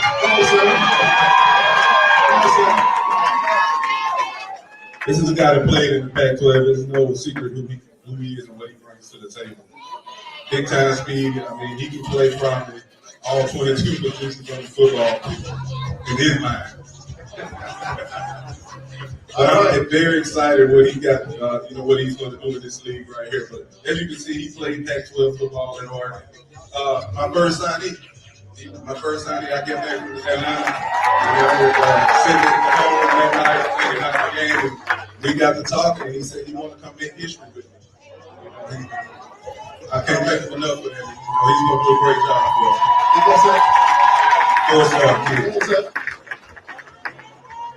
I'm happy to be here. I appreciate Coach TC, you know what I'm saying, for giving me the opportunity. You know what I'm saying? Go Tigers, go to York. That's not one, not two, not three, not four, not five, not six, but seven. All right, our next signee is from the Lone Star, Texas, defensive back, Bruce Mitchell. Bruce is another high school kid. I think he probably played every position in the secondary. In the boiler at the mid-year, we lost quite a few guys on the back end. It didn't bother me at all. I know there's a lot of good football players out there. His nickname is Batman. I mess with him out there every day. You better live up to that. But he's a really good football player in the secondary. Got good size. The thing about him, he was able to graduate early. He's on campus right now. So a great school. Who's here? Is he here? Is he here? Okay. But tremendous football player. We're going to line him up at corner and see what he can do this spring. That's Bruce Mitchell, 6 foot, 180 pounds, from Lone Star High School in Lone Star, Texas. All right. We move now to running back from Wofford University, Irv Mulligan.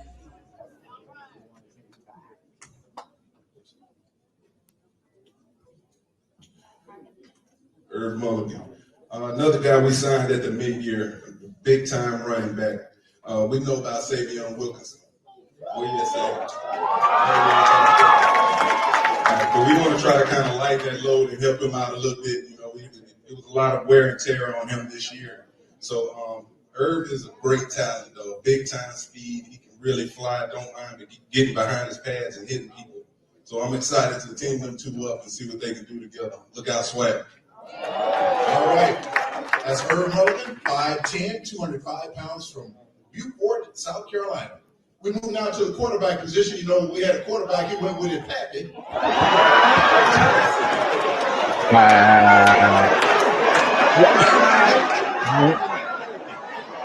Wow. Oh He's my from Madison, God. Mississippi.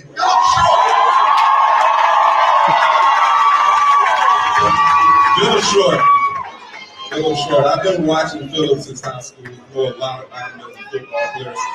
Unbelievable journey. Come on up, Philip. He's a great leader, understands the game, so working his butt off. Like you said, another homegrown right here from the city of Jackson. So we're excited about Philip. He's been doing a great job on a day-to-day basis. Being a leader, that's what we talk about at quarterback. I've been getting a lot of folks been on it pretty tough about why so many quarterbacks. So what people didn't understand, the quarterback run was really depleted at the end of the year. Everybody either got out of there. So we had to go out here and get some of the best in the business, and Philip is one of them. Give him a round of applause. I'm excited to be here. You know, guard, yard, TC Arrow, let's go, man. Finish in Atlanta. Start in Atlanta, finish in Atlanta. All right, Philip. Glad to have you. We move now to another defensive back. This young man is from Tallahassee, Florida. Please welcome Tristan Sion.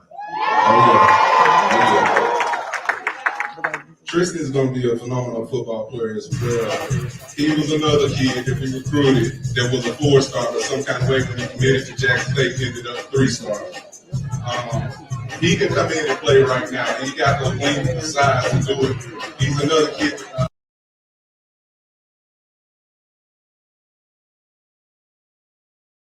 Good job recruiting. Playing that music in the background. Wait till it passes so you don't get flagged. The shade. That wasn't shade. He's a direct shot. He went with his pappy. Hold on. You say that?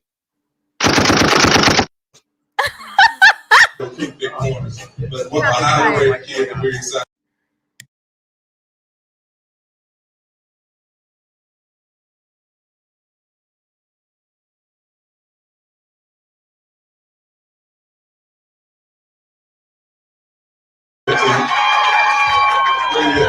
Now, if JJ country is brown egg, Tim country is a watermelon sandwich.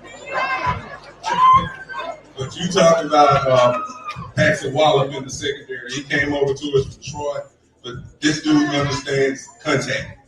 You know, great in the weight room, a true leader in the.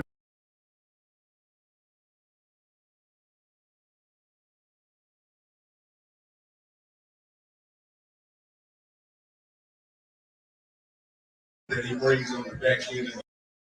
He's attacking that ball.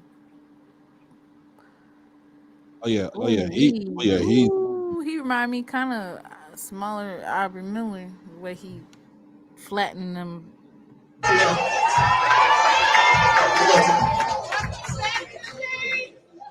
don't really do too much talking.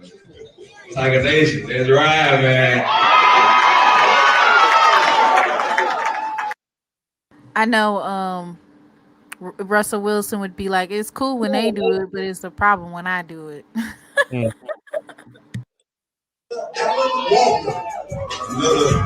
good football player. We transferred in from La Tech. Expecting a lot of. They playing 3-6 Mafia? Yeah. Yeah, buddy. Yeah, buddy. This is Alan Hey, Walker. I had to, we talked about Alan Walker yesterday on our show. I had one of his parents reach out to me and said, "Hey, where's my son at?" Oh yeah. Hey, hey, he got on me too. I'm like, oh no, I'm sorry. We I said, go look at the film. Go. We sorry. We didn't know. We didn't know he was on campus. All right, we move to a tight end. We have a tight end. He's 6'3", 220 pounds, coach from Carrolltown High School, Jace Ward. Another young kid that we think got a tremendous upside. Good size on him. You see 6'3", 220. Can really play the game. You see he's pretty put together too. Can play both sides of the ball. 3-star athlete as well. I think we ended up with 15, 14 3-star kids this year. So that's unbelievable. When I saw we was talking about him earlier this dude today. Can really do it as well. Like I said, he can play either side of the ball. Yeah, so it's gonna be interesting to get him in camp and just see what he can do here at Jackson State. That's Jace Ward, That's tight end. covered. Yeah. We have another offensive lineman we want to introduce you to. This offensive lineman is from Lexington, Mississippi.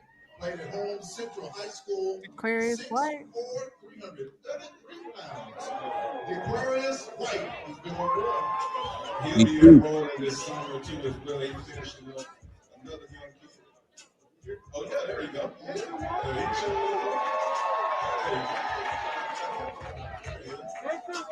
Hey, you see that he liked to put his belly on the ground. That's what I liked about him. Oh my God. Doing that at the offensive line position. I think I asked him, Jesus. he like pancakes. So he said, without a doubt, coach, I stay in our house. Oh my. But you look at the size of him, I think he can come in, with that mindset to play early as a freshman.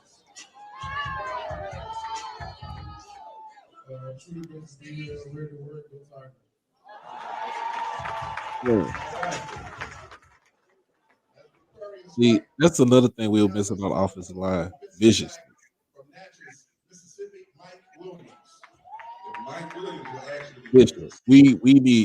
We was missing viciousness on the offensive line the year before. 3-star athlete. I mean, he's a true playmaker. Okay, we got Mike Williams from Natchez. He did his sign today. This morning.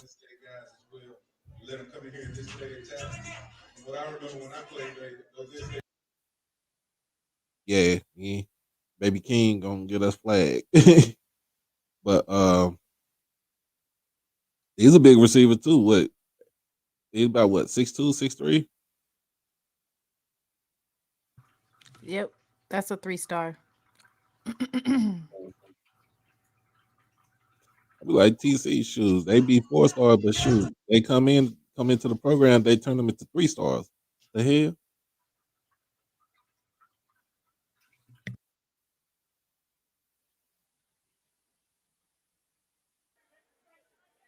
Texas Southern. How do you know everything? Quarterback position. He's been doing a good job out there with the guys, showing leadership as well.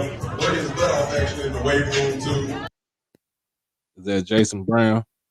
Right.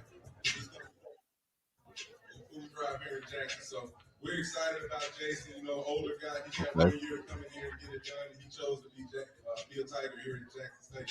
So y'all look out. The rest of those guys, I appreciate y'all for taking a chance on me on my last year. I can't wait to go out there and win all this year and get some food in my finger, man. So.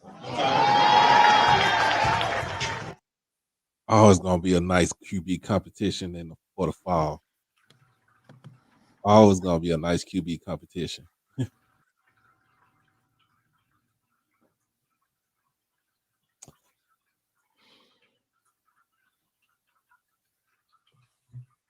So we got right here. Keydrin. Can you move that National Signing Day thing? I'm sorry. Keydrin something. Let me see if they turned that music down. Really give us some experience back there in the secondary, you know, for us what he do as a football player. Oh, he was playing for ULM. Ooh. Yeah. So him and Kaverick and Evan. I appreciate y'all They taking all a chance. came from You know we about to ULM. go. Go to yard. Told you to talk to us. All right. That's Keydrin Kelly. Hey, Mr. Emmett, I'm just saying that QB competition gonna be real nice. Delaware, Esaias Guthrie. Here. There he is. Freshman All-American we got from Delaware State, a playmaker on the back end. He can play center field back there. Great personality. All he does is work and smile. But I can't wait to see him touch the football field this year in the swag. You see right there, great range at the safety position. And he's going to be a phenomenal football player for Jackson State. I guarantee you that. Right here. Good length on him, too. He say he can play corner, too, but I don't know. We'll see what we do when he gets some pads on.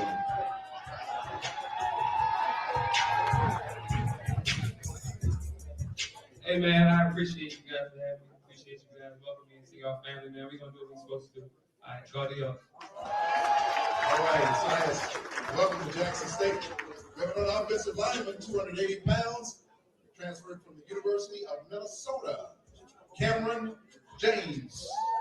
Yeah, Cam got That's our center. The reason I liked him as a transfer, he got 3 years of eligibility left.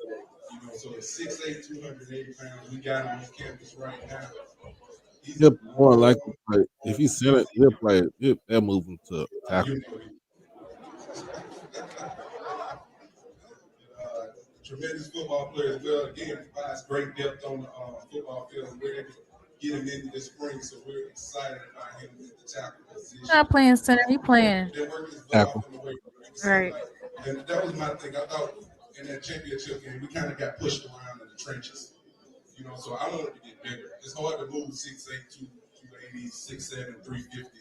So we wanted to get more physical and bigger at the offensive line and the D-line position. And that's Cameron James, offensive lineman from Chicago, transferred from the University of Minnesota. Coach, you guys up here. Okay, I thought he recruited you. No, he got another year left. He got another year? Yeah, he got another year. He early committed, though. All right, our next signing is a wide receiver from Idaho State, Brandon Johnson. Brandon Johnson, yep. Another good football player for us. We had to get some size. We got Rico Powers coming back, you know, to lead in that receiver room. Where is Rico? Oh, there he is right there. Give Rico a round of applause. I'm looking forward to what he's going to do in the field this year. Come on over here, Rico. Yeah. He came in from South Carolina for us last year. We wanted to get another big body to go aside of him at 6'4", 215. Go ahead, Rico. You got the mic. How y'all doing? I appreciate y'all coming out to support. We're gonna guard the yard though. Brandon Johnson. He Bird just Nation, the original Bird Nation. uh, Go back to first Brandon. time. He's going to be a good football player as well. 6'4", 215 at the X position. You know, a plug and play guy. With Shane Hooks moving on and some of those bigger body guys, you know, we excited to get Brandon in here. He's here now on campus at the mid-year. All right, coach. Our next signee, I know this guy. He's a quarterback. He is from Ridgeland, Mississippi, transferred from Louisiana Lafayette. Cy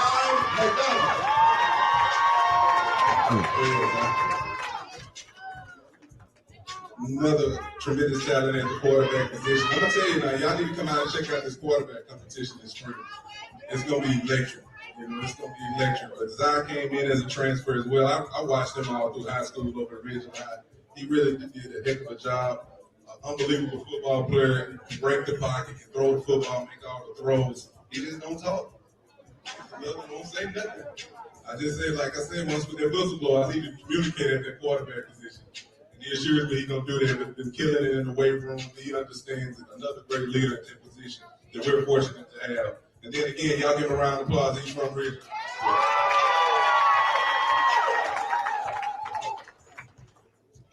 I'm just happy to be here. Blessed to be back in the 601. And just ready to work, go win it action.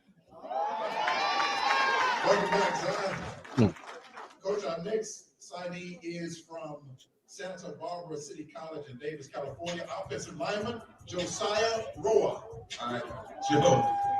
Big Joe. He's another one, mid-year guy. All these guys we're talking about, the guys are pretty much on campus now. Again, more depth in the trenches. He's been working his butt off. Is he back there?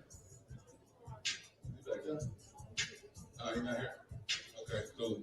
But he can play tackle, guard. We're going to look at him probably as some center as well. But you see, he's a very physical guy as well. Been working his butt off in the weight room too. I'm excited to see what Coach O can do with him on that offensive line as far as developing this young man.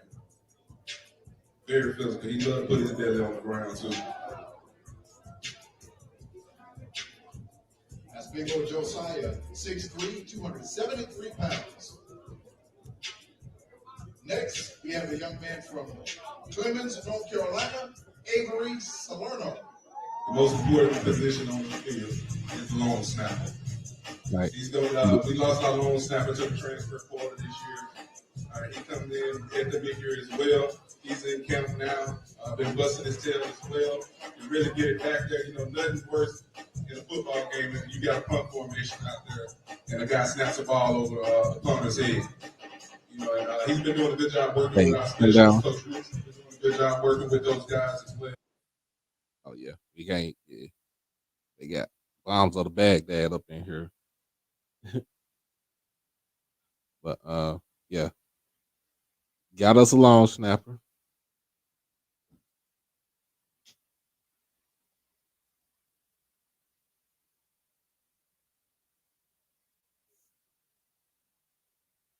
See where we at right now. Who we got coming up?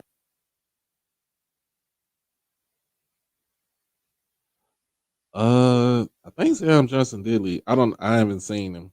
I haven't seen anything about Sam Johnson.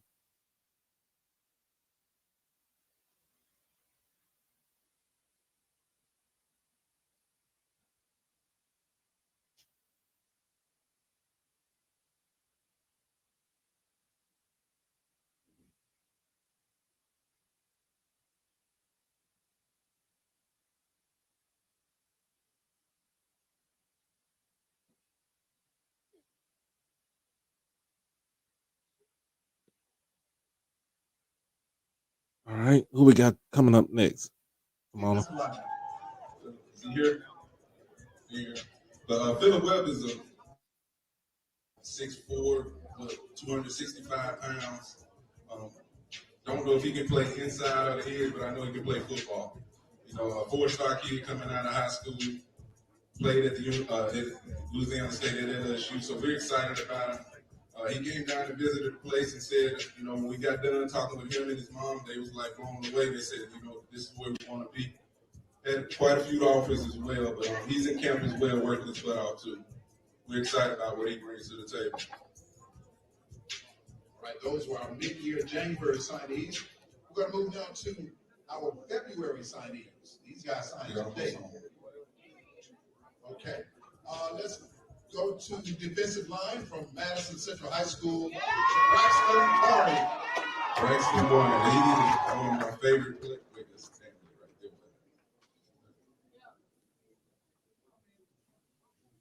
You got it? Yes, Braxton Barney, 6'3", 223-pound defensive lineman from Madison Central High School. We don't have Braxton. All right, cool. I can talk about him though. Braxton was a guy that came down camp last year, and always came to the games and stuff. He's a good football player, about 6'4", 6'5", every bit of 230, 235 pounds. The thing that I love about Braxton, again, in-state kid, right down the street, and a great motor. He gets to the football every play. Don't take plays off. So I'm excited about him, what he can do at that outside backer position and rushing off the edge. All right, he's joined by another defensive lineman from Hawthorne High School in Gainesville, Georgia, Stanley Cooks. There he is. Gold mouth. 3-star football player. He's going to be really good for us as well. Stanley Cooks. I think we height and weight him. He's at 6'2.5", 305. But he moves better than what his weight is. That's what we made the decision that we want him on this football team. He really gets out to the quarterback. So we're excited about him. Again, coming out of high school, we think he can come in and make an impact right now as a freshman. He was committed to Georgia State. We ended up flipping him. He chose Jackson State. Wow, fantastic, coach. Stanley Cooks, 6'2", they haven't listed here as 314 pounds. All right. We have another offensive lineman. You did a great job of getting an offensive lineman here, coach. They were giving me so much trouble about him. This guy is 6'7", 350 pounds. Ooh. Quavion Davis. Big Quay. An earthquake. Oh, yeah, when Quay got off the plane, the sun was shining in Jackson. It went away. Wow. I mean, he's huge. I think we weighed him in at 6'7", 6'7.5", 340 pounds, something like that. As a freshman out of high school, you don't say no to that. At that point, I looked at him and I said, the rest on you. Anytime you can get that kind of kid in your camp, and then I think he had, he was talking to that other school down the street, all for him. I gladly took him. And then again, I always look for those old linemen that don't mind putting their belly on the ground. This kid is going to be really good. I think he's going to need to be developed though. But at that size, and with the aggressiveness he does have, I'm excited about him coming to Jackson State.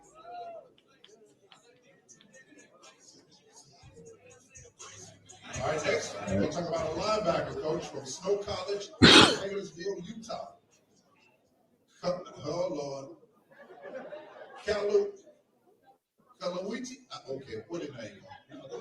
I'm going to spell it for you. Kalauti. That's his first name. I'm going to call him a missile. His last name, Heimuli. What is it? What I do know about him, he's one of the late signees of today. He gets to the football at a high pace and he strikes. 6'2", 220-pound kid from Snow Junior College. I still love to recruit those junior college kids. They come in the programs and be pretty hungry. But he gets to the That's one of the recruits we went over, the Hilimi guy. Mm-hmm. And the That's the one that we thing went about over the this other kid day. here is when I got on the phone with him, he didn't even trip to Jackson State. He seen everything that was going on here, and he was like, Coach, I want to be a part of what y'all got going on. So anytime I can get a football player like that in that linebacker room, I'm excited about it. Wow, that's fantastic. From Utah, Snow College. All right, we're going to talk about an athlete. This guy's 6 feet, 210 pounds from Memphis, Tennessee, Ahmad Miller. That's the brother Aubrey Miller's younger brother right here. Aubrey little brother.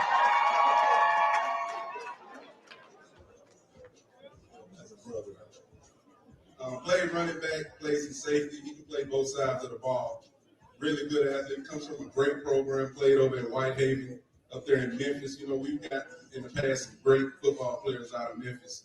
And I wanted to tap back in because, next year they're going to have some in the upcoming years they have good football players. But this dude can come in and help us as well. He played running back. He played safety at the high school level. So it's going to be interesting to see what he can come in and bring to the table. He's a big, physical guy. I do know that. Just like his brother, though, he loves football.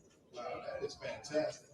All right, we have another defensive back we'd like to talk about from Stockbridge, Georgia, played at Stockbridge High School. Nyreek Sharp. Nyreek. He was a big commitment today. I'm not gonna lie. Great job by Coach Queen snatching this guy today. Had some offers on the table. He had a bunch of hats out there, so some big time schools on the table. We got him up this past weekend. The coaching staff did a phenomenal job with him and his family.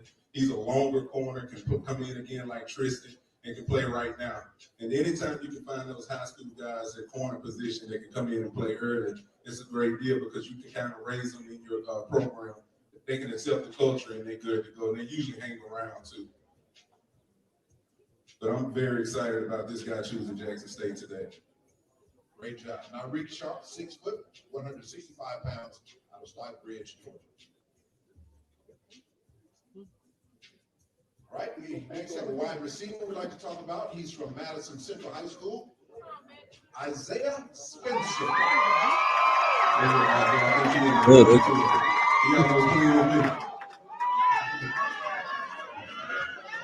Isaiah has been around the program, like I said, all season as well. He came out to some games. Good size on him, as you can see. He loves the game of football. He's a playmaker. He's a playmaker. I'm going to tell you something, too. He believes it. He believes it. So I'm excited about him getting in that receiver room, being part of Blur Nation. I think it's up to him, though. If he can come in and show us early on, we're going to put him out there in the fire early on. And I know he's ready to face that challenge. And then I think, again, anytime you can tap into Madison Central like that and get a good football player like that was wanted by numerous schools as well, I'm excited about Isaiah Spencer.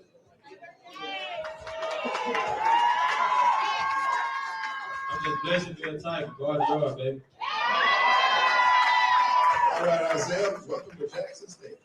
All right, we have a couple more. We have an offensive lineman from Stonecrest, Georgia, Christian Walker. Christian Walker came in this past weekend as a visitor as well. All right, Sid. He measured That's in little cousin 6'3", right there. 280 when we put him on the scale. That was the reason we did like him. I think he's going to be playing some tackle on the film, tackle or guard. He's going to play center actually for us. We're going to bounce him inside.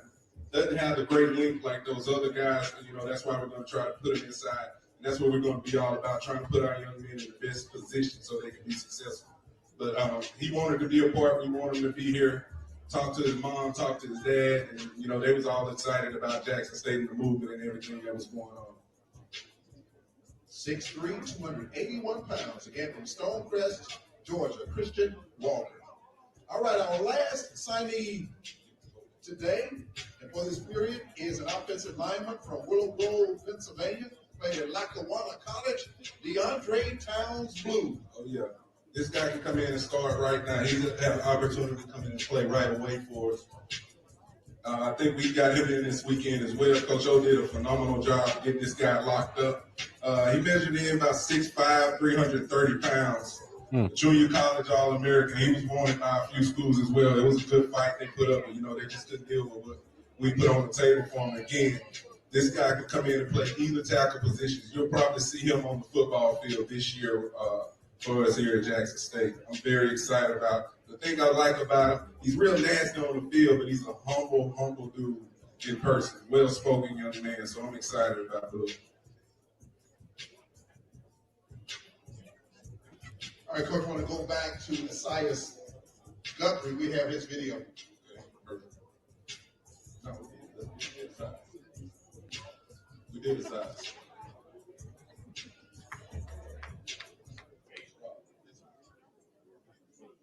Esias? Is that Esias right there? Oh, no, that's Tonio. Okay, good.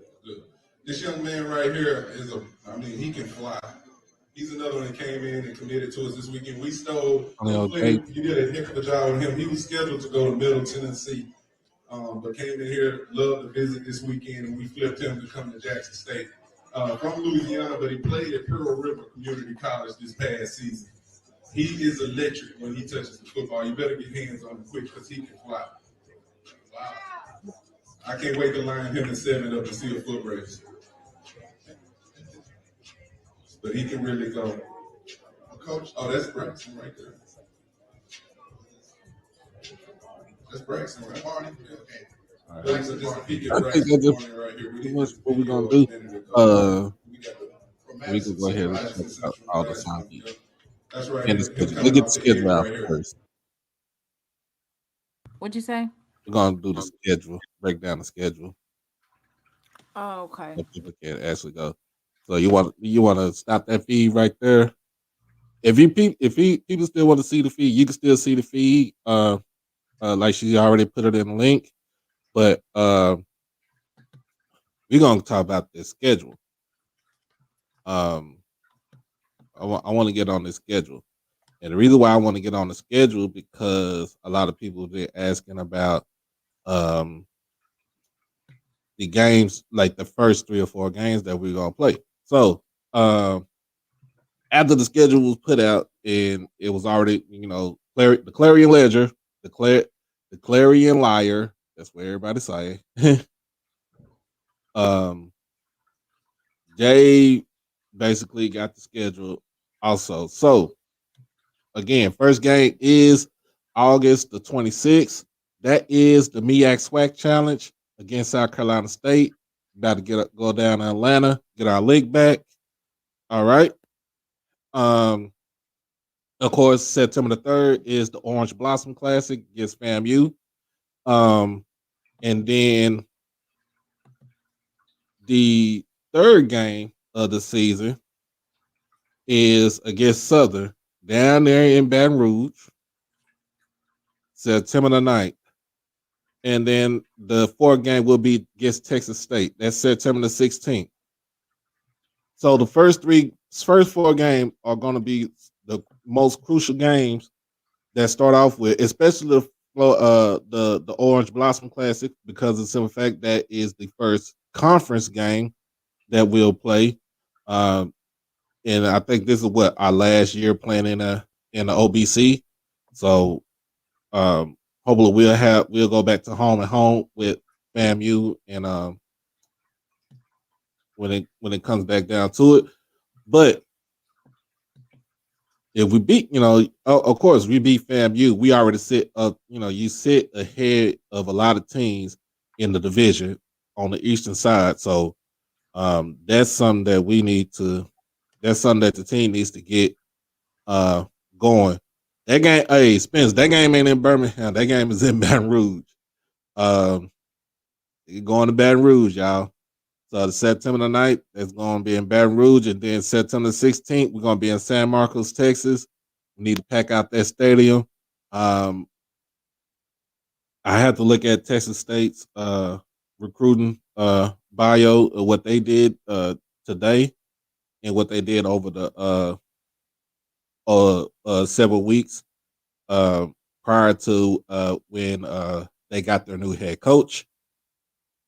But the team went on. So Bethune-Cookman comes to Jackson, and that is the W.C. Gordon Classic. That is September the 23rd. October the 7th is against Alabama A&M. Uh we are in, I think we're going to Huntsville for that game.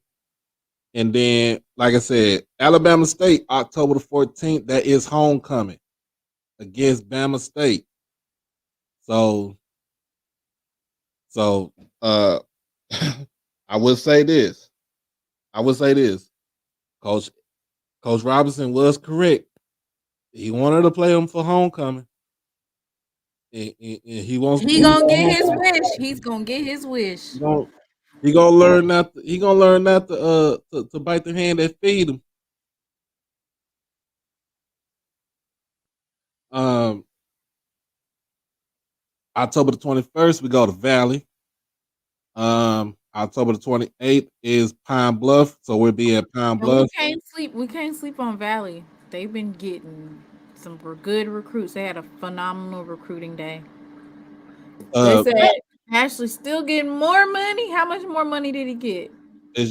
Actually, I don't know. That's Swag Diddy right there. Listen, Ashley Robinson knows how to fundraise. Oh yeah. Good to Um, see. yep. So Valley on October the 21st, and we're playing them in Valley. And Valley has the 12th man with their football field. So and also Valley plays us hard. They play us tough every year. So it's not like we'll still it'll be a blowout, but it'll be one of those blowouts like damn, I wish I wouldn't play these dudes. Um and then Pine Bluff, want to see what the new head coach, Alonzo Hampton, what he does with the team. Him coming probably like a month or two before signing day.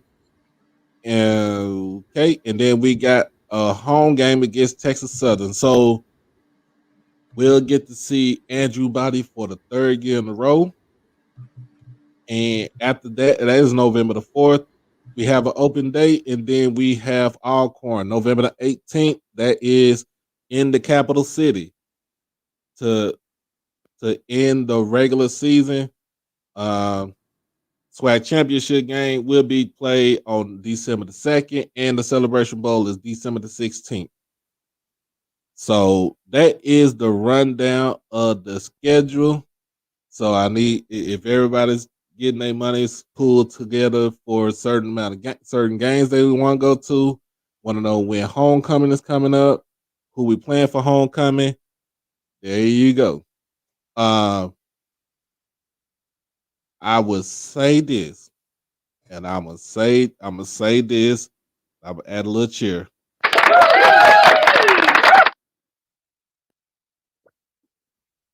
Um, the kids that we got coming into the school are pretty much like Zoe said. He wants to go back and redefine what it was back in the late '80s and early '90s. The W.C. Gordon, the Big Daddy James Carson team.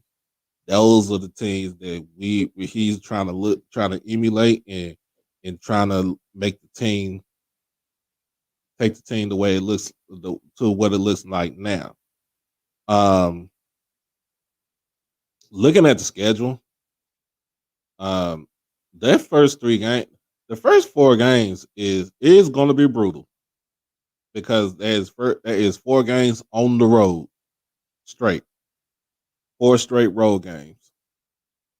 So, um, depending on how South Carolina State came out as far as with recruiting, um, and what other players that Coach Pugh has retained, I still see I wouldn't say easy victory, but I still see a victory um,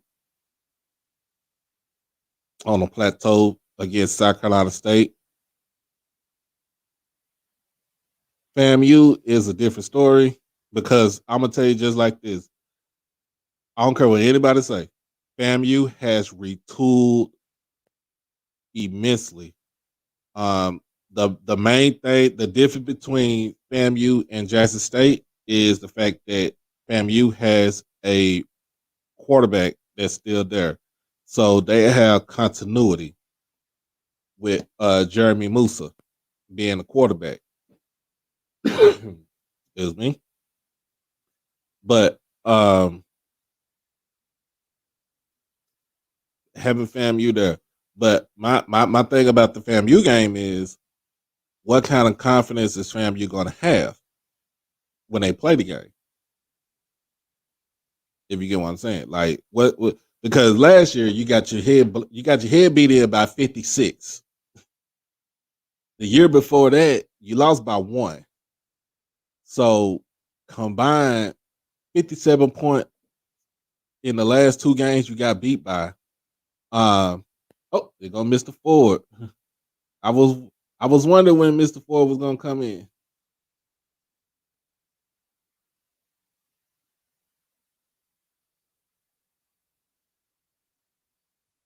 So that's another thing that you gotta worry about. Hey James, James, we had the meet and greet on the show earlier. So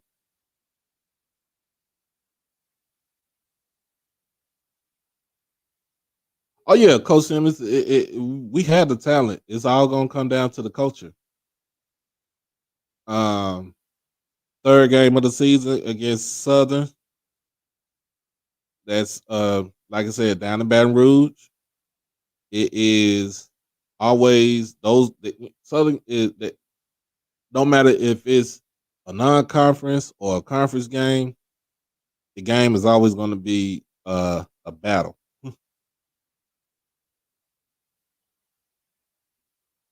The game is always going to be a battle. I'm trying to see if Mr. Ford got the link. And if Coach Simmons want to jump on in, you can jump on in also, Coach Simmons. But and I haven't seen Southern's recruiting class yet, but All of our O line are like 6'5" and up, yep, 300 pounds and 300 plus pounds. yep. Like our O line is. When I said that we needed to have an NIL deal for IHOP, I meant that. Like the O lines needs IHOP NIL because we're serving pancakes and breakfast all day long, and then the defensive line need an Arby's NIL because we got the beef, the meats. Oh, but yeah, man, you have to if you really just look at this whole schedule, looking at the whole schedule is top to bottom is a pretty nice schedule. Now I would say this, I'm gonna tell you this about Alcorn schedule. I seen their schedule. They they got they start their season off with Southern Miss. So they're down there in Hattiesburg. They go to the next week, they go to Stephen F. Austin in Nacogdoches because they agreed on a home and home. And then the third game, of course, is against McNeese State. So McNeese State comes to Alcorn. I have been online since 8 o'clock in the morning. Somebody said, "Why do I look so tired?" I have been up since 8 o'clock this morning. Stream. I think I streamed maybe a total of 8 hours today. You did. 8 hours in total. Oh, hold on now. Now you're gonna make me turn my camera off. How you doing, Mr. Ford? Hey, how y'all doing? Mr. Mona, I watched you while I was at school today.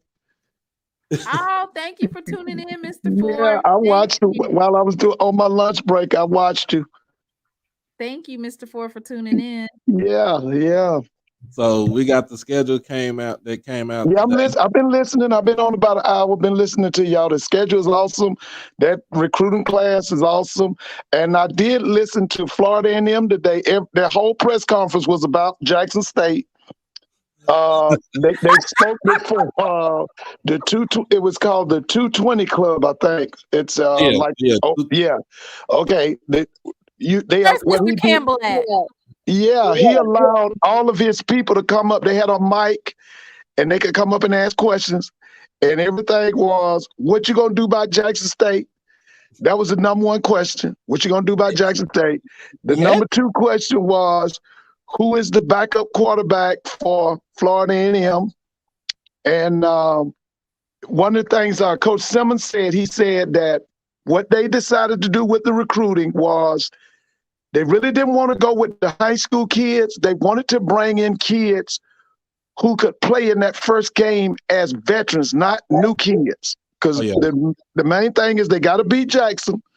Yep. And so that's what his recruiting was all about, bringing in veterans who had played at other institutions, possibly had started at other institutions. And that's what, so I sit and watch them. After I watched Mr. Mona, I watched his. And that was the gist of their press conference today. Because in order for them to get past the hump, it's always been Jackson State. The only thing that I will say about this is some of the schools in the SWAC, they could have been even closer to the SWAC if they would have followed Coach Prime's mantra of getting 60% in the portal right away to address those needs. You know, there was a lot of pushback from a lot of SWAC schools when Coach Prime was utilizing the transfer portal. They were calling Right. Jackson State Transfer U, and now they understand. See, y'all are a class and a half behind, because if you would have Right. been doing Right. the same thing, you would have been able to close that gap. Because you Right. didn't do that, Jackson State elevated far quicker, and now you're having to do that now.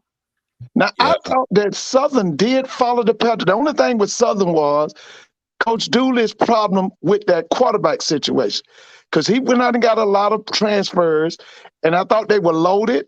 I thought they had the second best personnel in the SWAC behind Jackson. But the biggest problem was he went with the wrong quarterback. Right. I mean, didn't they? He had Bubba McDaniel. He had some star players on Yeah. there, He and had he kind he, of like he Bubba McDaniels was one of them. The kicker, he sat the kicker down. Yeah, yeah, that's he Luke, had right? Was that Luke? Luke Jackson. Yeah. Yeah, So I thought what he did with Bubba McDaniels in that last game, was a robbery. that was a fireable offense. That a kid, you had this kid on the bench all year.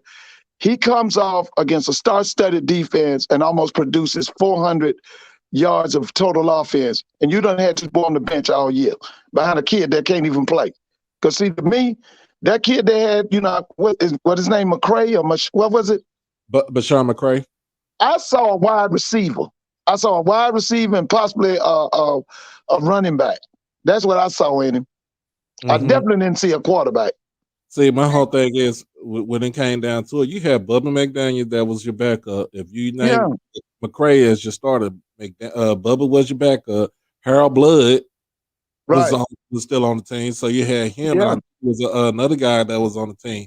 But you go with McCray, and then because my thing is that was fool's gold when you played that first game. You won that first game against Flomo, Florida Memorial, Right. 86-0. And then you turn around. Remember, you played Flomo the first game, and then you got LSU the second game and got beat down in the second game. The third game was against Texas Southern, and Texas Southern exploited you, and they exploited the Yeah, QB. they did. They looked terrible against Texas Southern. That was the game in Arlington, right? Mm-hmm. Yeah, they looked terrible. They looked terrible out there. And I should have said basically they could have went and sat him down and just started Bubba McDaniel, but he didn't want to do it. Somebody needs to get Mr. Campbell in here, because we need to You know know he'll be what's on. up. Well, he's now. Listen, I just got off for Owen. How do you say it? Is it ONG? ONG. Okay, so they're on now. The FAMU people on there because they waiting on Willie. They talking to the, I want to say the softball coach, because softball season is getting ready to start. But Willie's coming on. I think they having a program too, just like you just showed with Jackson. They're started at 6 o'clock Eastern time, so he's going to be on there. So we'll see. We'll hear from Mr. Campbell because he always checks in. We'll hear from him. I need answers about why they in there talking about Jackson State. Oh, that's all they talked about at the 220 Club today.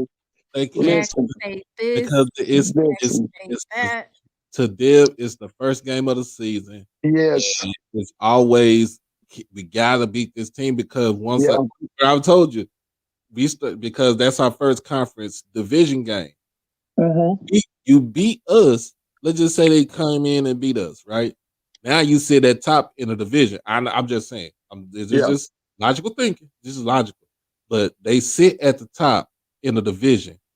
So when you play that game, that means that basically everybody has to play catch up, and everybody has to wish that somebody will beat us. Well, and two now, Doc, don't forget they've been in the SWAC 2 years now. They've only lost 2 games, and both of them games was to Jackson State. So that's eating at them now. That's eating at them from top to bottom. And try to play like they're not phased, but you really worried about JSU over here. I know we had a lot of fans today checking in from other schools during National Signing Day special this morning. There was a lot of people that were checking in. We checked in too. Valley had some really good recruits. Oh yeah, Okay. Okay. How They're about Alcorn? Alcorn had some real good recruits. they And did. this, I know they did in the first cycle. What about this cycle? Yeah, they picked up in this cycle. We got to go Okay. back and get them. Who is their defensive coordinator at Alcorn? Because we done took that one. And who is No, their it's Cedric Thomas. Cedric Thomas. He's a okay. defensive backfield coach and a DC. Cedric is good now. I've been watching Cedric for years. He was with Jay Hobson, left Alcorn and became the head coach at Pine Bluff, left Pine Bluff and went to Southern Miss. And then I want to say he went to a junior college. He might have been the head coach. Yeah, then he came up under Cedric Thornton too. Yeah, yeah. Cedric is good. Cedric Thomas is good. I've been watching him. I thought he was a big plus for them last year. Wait, come on. Oh, okay.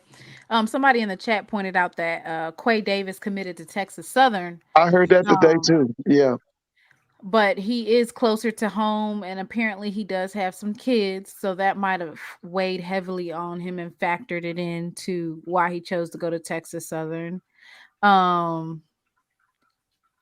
I just think overall Jackson State did an amazing job. I love the way that they presented the coach, the optics, the fundraising. It was just beautiful. And you know what? That type of fundraising that probably took place privately while Prime was at the head of coaching. That probably took place privately, but it was interesting to be able to see that fundraising done out in the open and out in the public, because it dispels that narrative that alumni don't give back to their schools. Right. Now, one of the things I noticed too when you were showing the program, when Dion was there, the football team was really his baby, but now the football team once again belongs to Jackson State. I hate to say it like that, but you can just see it. And you can just feel it. There's a new spirit. It's a new spirit that I'm watching and grasping now. It doesn't belong to him anymore. It belongs to the school and to the alumni and to, the city of Jackson. The community. Yeah. I feel that. I definitely saw that. And then it was amazing to see how they coalesced around Coach T.C. Taylor. Oh, without a doubt. He's one of their own. And, showed him love. Like, it was great to see that. Oh, because,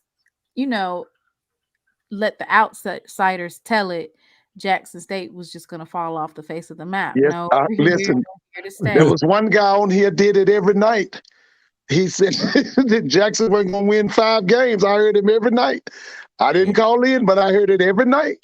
That Jackson wasn't going to win 5 games because Dion was gone. But my thing about this too, when it comes down to it, to me now, is looking at the QB room. Is from what I'm hearing and what we heard somebody said on there, that Jason Brown is pretty much leading the pack. Right. But right behind his heels is Philip Short. Behind him. Zion McDonald can get up in there. Grayson Thompson is still there. So it's not like this QB room is it's not like that it's bad or anything. Now you would have added a PJ Hatter in there, right? From Houston, then it would have been a whole different story. But he committed to he signed with Texas State, right? So it's a good thing that the QB room is good, that they're having some sort of battle, because that, like I said, 2 years straight, we didn't have that. Right. We already knew who our QB was. Right. QB was Shedeur. We knew who he was. Oh yeah. And not to take anything away from Shedeur, because he did come in, he did almost throw for 7,000 yards and over 70 touchdowns without no problems. So it wasn't that. It was, to me, the reason why we was unsuccessful at the end of the season was because of the simple fact that it was coaching. Right. Now it's like this. you beat everybody handily in the regular season. Then you get into the postseason, so you go to the SWAC championship game, and I'm talking about the first year. Go to the SWAC championship game, you struggle in that game against Prairie View. We didn't that first year. We didn't even beat that many teams like that. We only beat like one team like that, and that was Alabama A&M. So to go to struggle and have a struggling offensive line, um, it that kind of went in on, well, you got the athletes, and the athletes out talent. You got the talent, and the talent out talented everybody. And then you get to the Celebration Bowl, you get hit in the mouth by South Carolina State. Second year in a row, we steamrolled everybody. And didn't have no problem steamrolling anybody. We're going to the SWAC championship game. Could have really been a big blowout if Dooley didn't change up the quarterback. Right. But the way that it was going, you already know, Mr. Ford, that game was going into like the 50s or 60s right there. Oh yeah. Oh yeah. That game was, and then on top of that, you had too much distraction. What was going on? What was where he was going and stuff like that. And so, you get to the Celebration Bowl. Oh no, brother, you got to play. That North Carolina Central team, when they didn't come to lay down. They came to play, and they're gonna play big boy. They playing big boy ball. Right. So the game could have went either way. I'm gonna just say it just like this. The game could have either way. And like I said, what I said earlier this year, when the tight end dropped the pass, that wasn't to win the game. That was just to tie the game. Right. That was just to tie the game, because you would have tied the game, you would have got the ball back, and then you could have went for the win. Right. You could have went for the win. But as far as that goes, the recruiting for the team, it was that recruiting cycle that we just had was one of the biggest ones. Yeah, without a doubt. Well, I like what Miss Timona said today. She said Dion had pulled his mess. And I like that. I thought that summed it up today. I felt good teaching my kids when she said that. When you were talking about him pulling his mess at the and you said you didn't go to the I think, was it Miss Timona? You said you didn't go to the Celebration Bowl? Talking about the Celebration Bowl. Yeah, you said I went last year, and we were down so bad that I was sitting there day after day. Sometimes that's how I was sitting there last when I went and we lost to South Carolina State. Right. So this year I was pumped. I was ready. I had my I was booked. My hotel was booked. I had my tickets right next to the band. I live in North Carolina, so I'm not just a hop skipping away. Probably like 5 hour drive. Yeah. 4.5, 5 hour drive. So I was ready. My son, he's going to his grandparents for the weekend. I'm ready. Right. Man. And they Dion pulled that stunt. Yeah. At the SWAC championship. And everything I just wasn't feeling it. I said, you know what? I'm gonna stay at home. Oh yeah. So my son was gone and I was home, but I was like, I'm not going. And I think if I would have been there in Atlanta, I would have been more crushed, because what in the world? 30 Travis Hunter hitting that touchdown the last seconds of the game. Right. And I just would have been mad, because I was already mad when they decided to go for 2. And Jackson State, even though people will say, well, that's what you were supposed to do. That's what you were supposed to do. It's like, historically, Jackson State has not been good on 2-point conversions. So if we're not good against SWAC teams, why would you go against a team that's going against you toe to toe? Why would you even try it when we got Mata and he's gonna make it? Did that kid come back? The kid from Marshall, did he come back? Yeah, he's still on campus. Oh, yeah. Because he scored on that play against Florida A&M at the beginning of the year. That same play. Oh, you're talking about Hadley? Right. Hadley? Oh yeah, the tight end. Oh yeah, The he's tight end, definitely he there. scored Yeah, on that he's same there. play. Yeah, He just looked rusty to me. What It he was hurt? the same exact play. Yeah, same play. week. But he looked rusty. Now he had been hurt, right? Yeah, he was hurt for parts of the season. See, yeah, I thought he was rusty. Why, KJ? Why are you on the sideline cussing But out? you know, we still had a fourth down play, right? And it's true. I felt like somebody told Shador just throw the ball down because he didn't even try. He didn't even try. We still had one play after that. So Yeah, I remember. That wasn't. Yeah, I remember. Yeah, man. That game was I played. would have took a 5-yard penalty to regroup. Just take the 5-yard penalty and you can still regroup. You're just gonna have to back up 5 yards. He just threw it away. It's like, huh? What are you doing? You can still win this. Well, listen, that's going to be a nice trip to go down to Baton Rouge. You said what? Did you say the third or fourth game? That's the third game of the season, Mr. That's Ford. going to be a night. That's going to be a night. I mean, it's going to be a packed house. You're going to be in the capital city of Louisiana. That's the same. I think that's the same week as the LSU versus Grambling game. Yeah. No, it is. Yes. Oh, that's not good. So, I don't they know. were saying, well, see, this is what happened. So apparently, you remember that usually it's the game where we go to Memphis. This is usually the Southern Heritage Classic. Right. And the SWAC made this big idea to bring Southern and Jackson State to Birmingham. Alabama. The Birmingham. Because we were going to fall off each other's schedules. And it's like, we don't care about that. Just keep it how it is, home and home. Right. And we just rotate. Like, you can't really, don't mess with the Southern and the Jackson State vibe. It's a different type of vibe that you get when you go to Mumford, and it's a different vibe that you get when you come to the Vet. And you know what?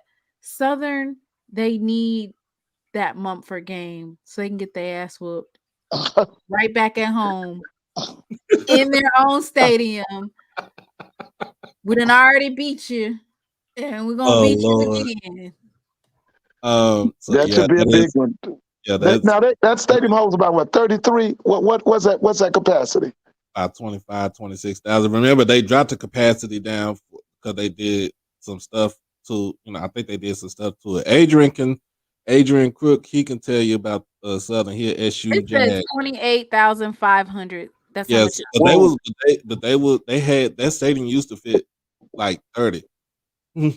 So the Jackson people get 10,000 tickets. What do you get? Ain't giving us no 10,000. We'll be lucky if we get 5.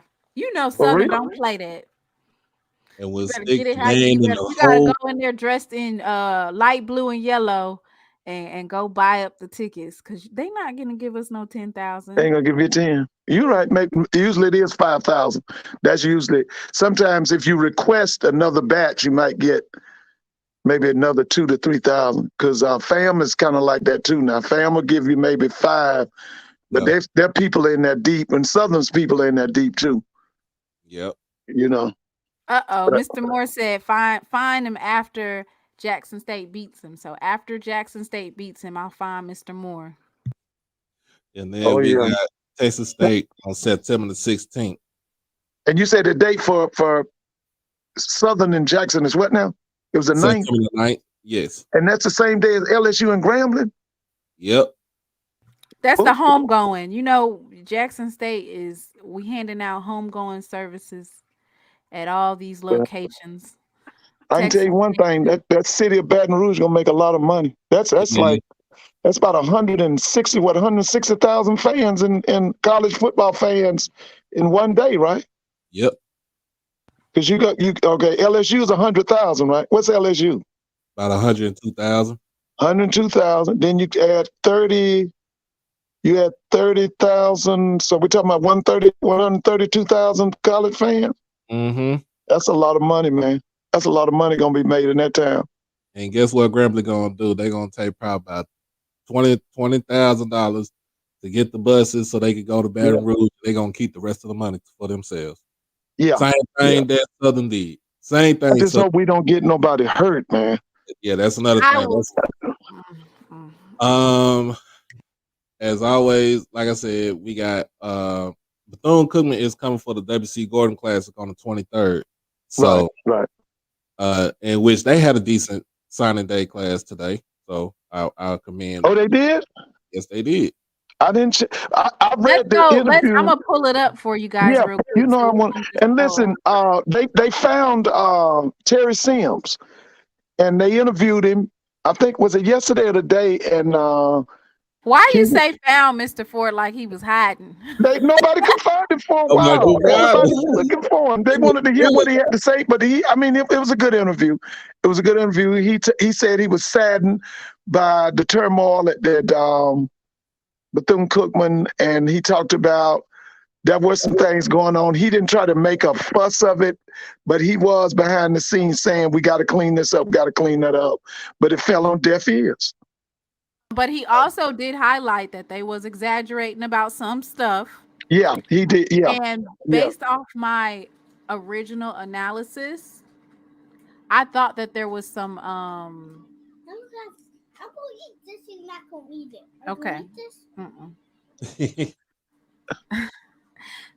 Based off of the analysis that I took from it is that there was definitely some lack of stability and professionalism and discipline in that equipment management room. Right. And he's saying that the only time that they did the sharing the helmets was at the University of Miami game, right? And didn't he say that? And he explained to me, or not to me, but he explained that the reason why that was is because the equipment managers didn't pack enough helmets. Right. That's that right. Yeah, is that's way right. more believable Yeah. than we didn't have helmets. He did say that there was mold on the helmets and that he himself also helped clean up. But on one of the Twitter spaces, there was a coach. She's on all of the Twitter spaces. I'm going to have to find out her name so I could just do a quick interview with her. But she basically said that in Florida, that she has to pull out their equipment every couple of months and wipe it down because of the humidity. That is something that happens with their equipment, is that it can grow mold on the equipment, or it can get, they have to be conditioned. And I listened to some of Off Script's interview with the equipment manager. The equipment manager said that they had to take the laundry. They had to do laundry off site. Mm-hmm. He also said that the equipment had mold on it and that they had to share shoes.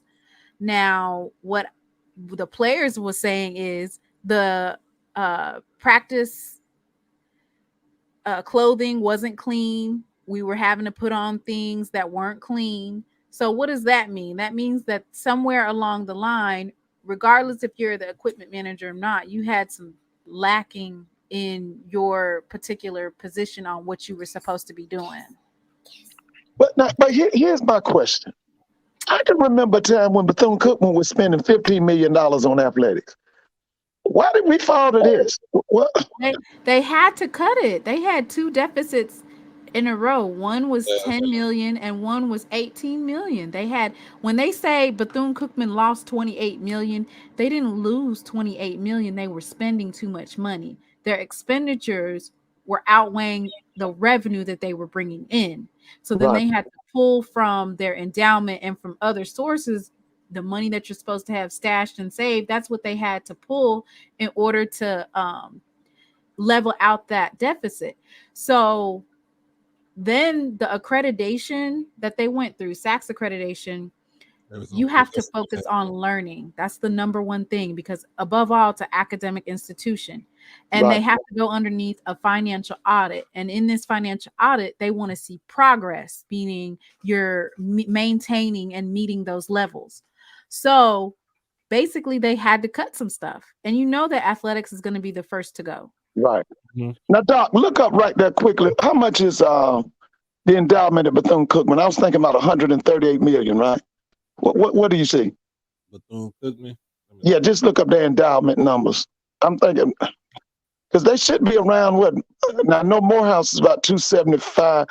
I got to see what Clark. So they kept on saying that some of these issues at Bethune, some of that stuff has always been happening as far as like mold in the dorms. And that's This not good. that's not good, but That's not good at all.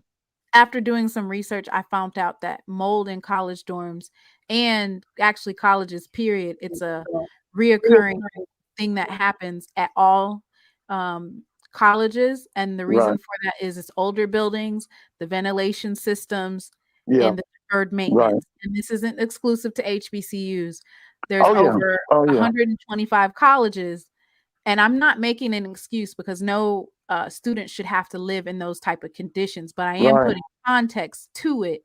So for the football team, the reason for that, of course, I think is, of course, COVID, where all of that equipment was just sitting in there for 9 months straight untouched. Right. Yeah. Then the whole athletics department was furloughed. Right. Football was furloughed for 8 months. So can you imagine all of that equipment just sitting there for 8 months?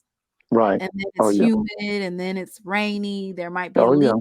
So their equipment was probably in pretty bad shape. And that was right around the time that a lot of those players came in after COVID. And, you know, I appreciate Terry Sims for not disparaging Bethune-Cookman and being graceful. Right. He He did was. He say was. he did say that Yeah. if they had what they needed, then they probably wouldn't be 2-9, basically. Right. If he Yeah. had the resources Yeah. that he needed, then he probably wouldn't be 2-9 this year. Well, now let me ask you this now. What's your thoughts on Alabama State? They were kind of quiet. I heard that they did sign a lot of players, and the fact that they're going to be your homecoming opponent. What's your thoughts on Alabama State? Oh, Jay Blue, you want to talk about Alabama State? They want their lick back. Yeah, you know they want their lick back, man. They really want to come in and try to embarrass us on homecoming. But what I just wanted to log in really and just say how proud I am of the athletic department. I just got my email with the invoice for my 2 season tickets for the season. Like, y'all on top of it. That's what I'm talking about. Be about the business. Make that damn money.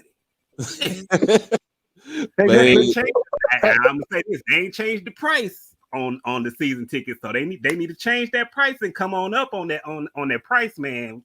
How much is it's still $100? The invoice was like $108. I was like, bruh, why it's not 150? What we doing? Hey, Doc, could you read that schedule right there? You know I'm challenged. Read that Alabama State schedule there. All right, let me get it. Yeah. Let me, blow it up.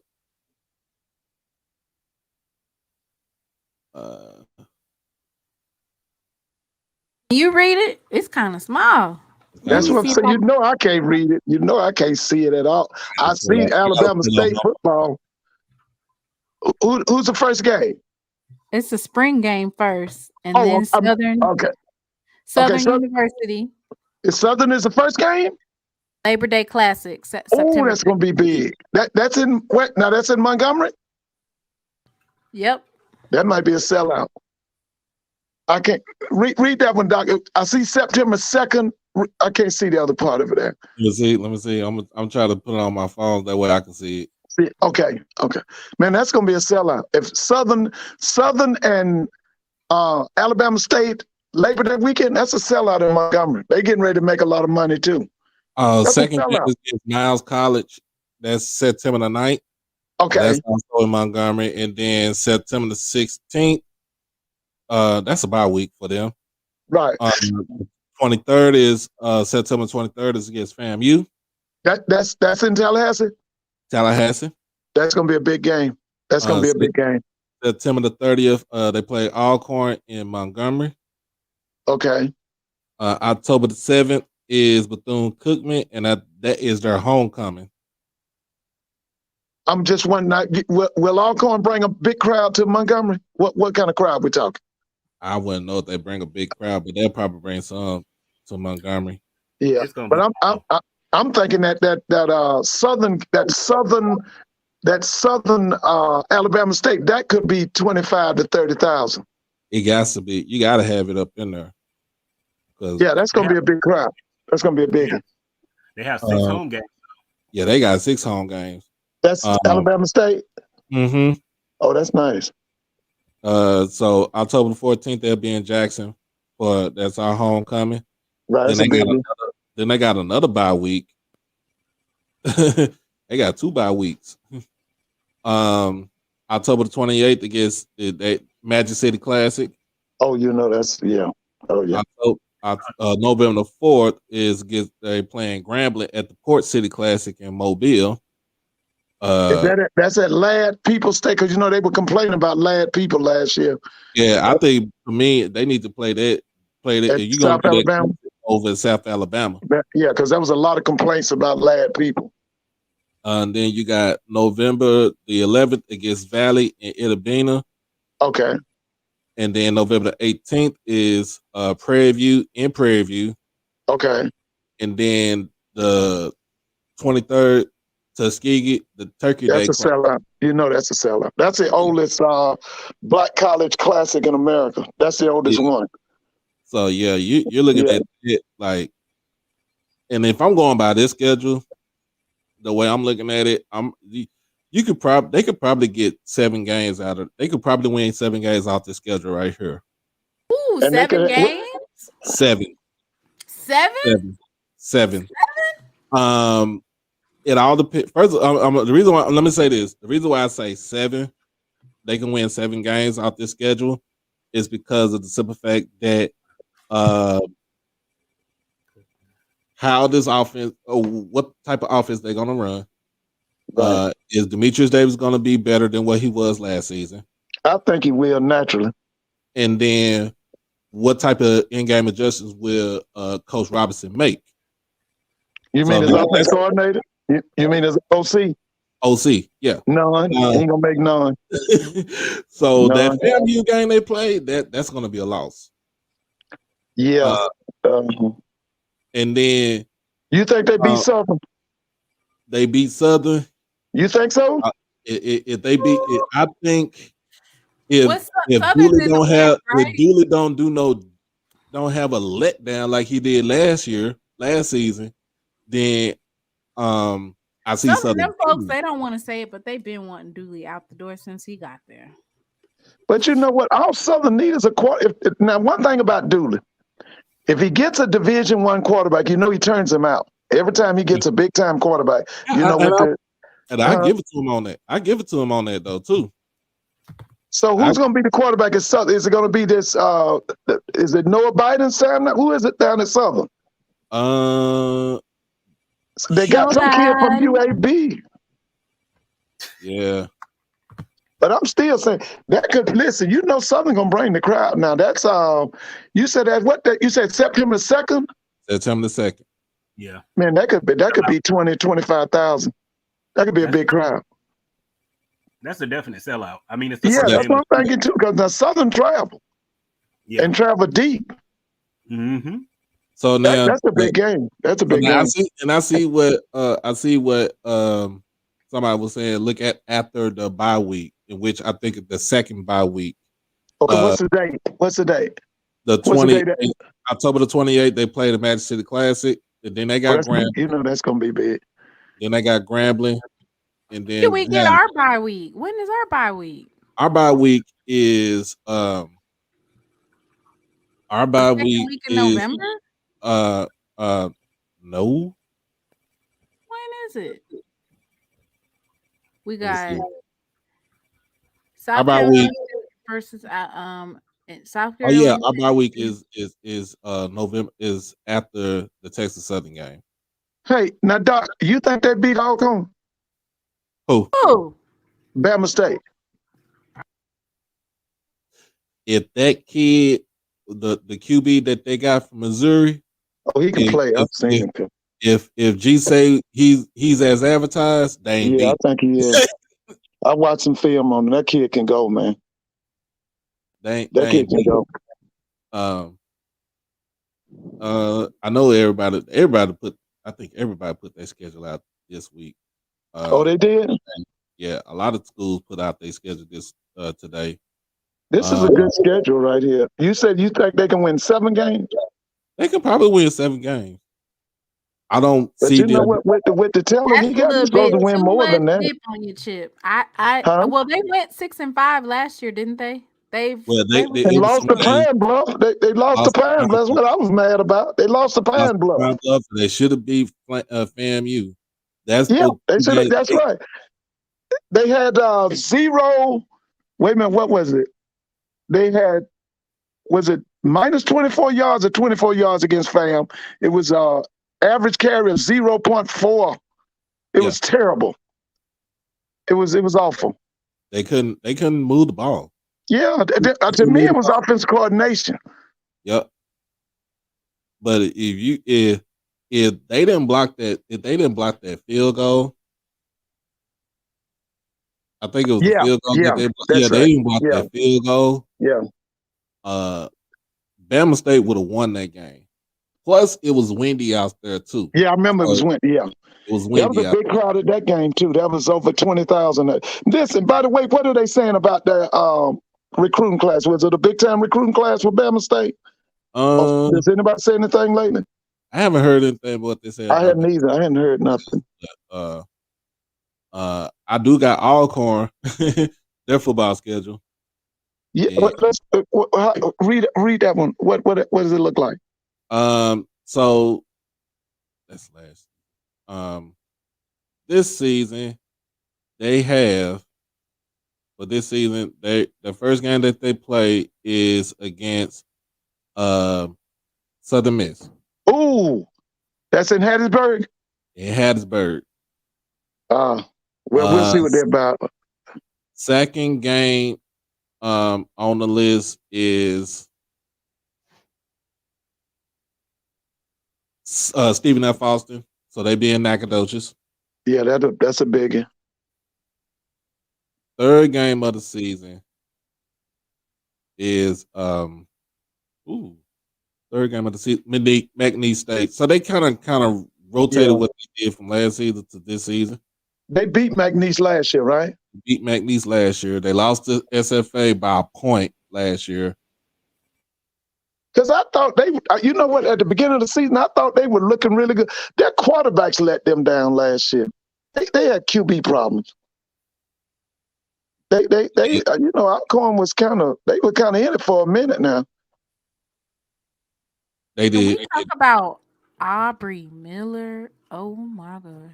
Oh yeah, Aubrey Miller was he earned some money today, Mr. Ford. Oh, he did? He earned some money today. Okay. Look at boy Aubrey right there, baby. What number? What number? Yeah, it was 45. Oh yeah, okay. Yeah, that was a nice hit. He filled the gap. Right here. Look at boy Aubrey right there, baby. Go Tigers. Oh yeah, that's a nice hit. That's not even it. He's got more than that. He's got some really good plays that he got in. I said, whoa. Do you think that would get him drafted? Yeah, there's some more film. Let me see if I Still can got. pull it. I mean, he still got his measurables. Right. What time's the game Saturday? That would be the result. Yeah. And I talked earlier. Oh, that's him right there. Mm-hmm. Oh, so the running back got him. He got him. Yeah, he got him right there, but he mauled him. He just took a shot. Let's see. That would be the result. Yeah. Oh. Yeah, he's been. You know, he kind of reminds you of a Steeler. He's kind of like a, you know, them Steeler guys are. Send him to Mike Tomlin. Yeah, that's what I'm saying. He reminds you of a Steeler. Yep, they were really he was really on the airwaves today with regard to how he was practicing and everything. They really highlighted him today. Right. Overall, a lot of people was a lot of the Scouts. Yeah, he like a James Harrison. Yeah, that's what I've always thought too. That's That's who what he I thought. reminded me of. But yeah, looking at the schedule for Alcorn, Mr. Ford. Yeah. So their 4th game is against Prairie View. They play That's at Lorman. Where's that? that one is at Lorman. Because they Steven, Mr. Campbell's in the chat. Oh Mr. yeah. Campbell's in Mr. the Campbell. get Mr. Campbell. Mr. Campbell, you need to call Jump in on the right now. screen, Mr. Campbell. Right now. I'm about to send you the link. Ask you about Got some questions FAMU. for you. I'm about to ask you about FAM. We're gonna ask you about FAMU. I was getting on Mr. Campbell earlier when he was on my live. Go Right. ahead and tap it.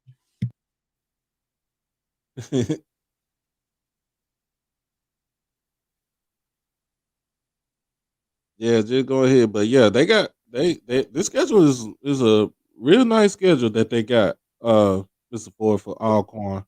Oh yeah. Yeah. Like I said, now my personal belief was that them quarterbacks let them down last year, and I thought they really played Jackson hard down in Lorman last year. I thought Oh, they yeah. played Jackson hard. It just didn't have no QB. But I've seen that kid you talking about, that Missouri kid. That kid can play, man. Okay. Yeah. He can play. He can spin the He can ball. play, man. He can do it. Yeah, I went back and looked him up. February 1st portion of it is in the books, but FAMU did the bulk of the heavy lifting during the early signing period through the transfer portal. But just recap that part and then National Signing Day. Well, obviously National Signing Day is like a national holiday, here in this country. Everyone's excited about today. It's a great chance for prospective student athletes to accomplish their goals of playing collegiate football. We did much of our recruiting in the early signing period in December, and so we currently have 13 signees that are enrolled in classes now working out with our football team. So it didn't leave a lot of room for February recruiting and signing day. But we were able to accrue a lot of local talent via our preferred walk-on program, which has been very successful for us over the last few years. And so we're excited to always bring our local talent here from the Big Bend area. And we're bringing 5 young men from this area that we feel will come in and add a lot of depth and hopefully have the same type of impact as some of our freshmen from this past season. Okay, Mr. Simmons, Coach Simmons. Yeah, that's him, man. That's look. Yeah. They. All right. Well, Coach Simmons, National Signing. I don't think it's beat Jackson State or bust. If you're only losing to one team in the SWAC, you cannot fire your coach because of that. I'm sorry. No, I don't think they're firing, but his seat will get hot because you have to understand FAMU history. I've told y'all this. In 80 years, they only had 12 losing seasons. They feed off of championships. They don't have losing seasons. They're just not going to be SWAC champs, and they're not going to the Celebration Bowl.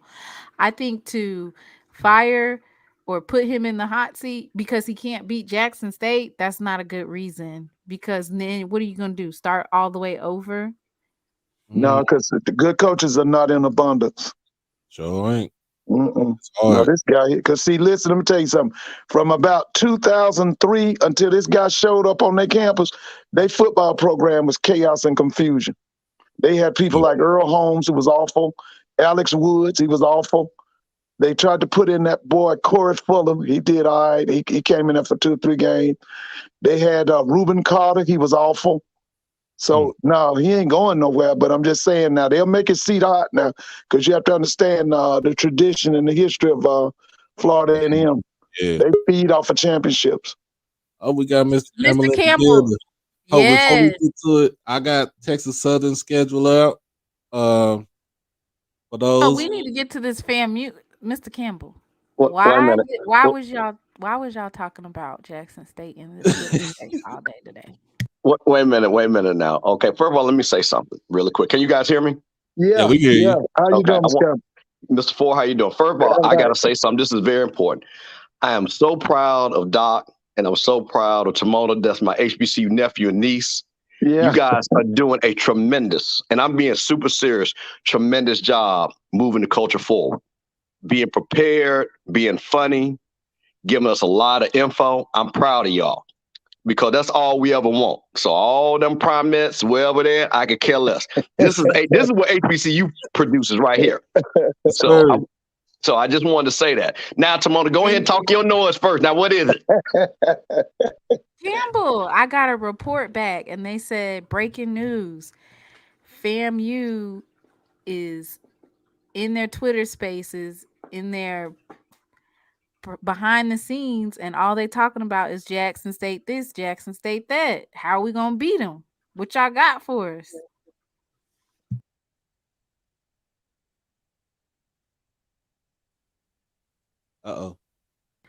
He done got quiet now.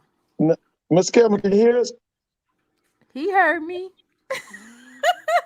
He's like me, I probably think lost track of mine. Do that sometime it might too. have got frozen up. Yeah. Silence. Listen, Yeah, Mr. Campbell, no, but Mr. Campbell, I appreciate you for that.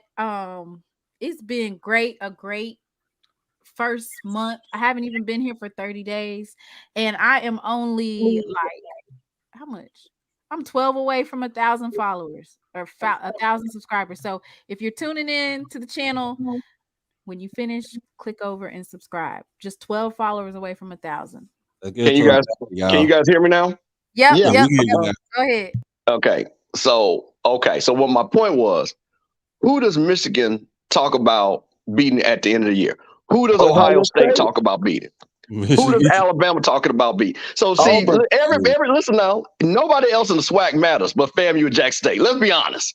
Okay. What about Southern? Mr. Ford, we don't whoop Southern's ass like 8-9 times in a row.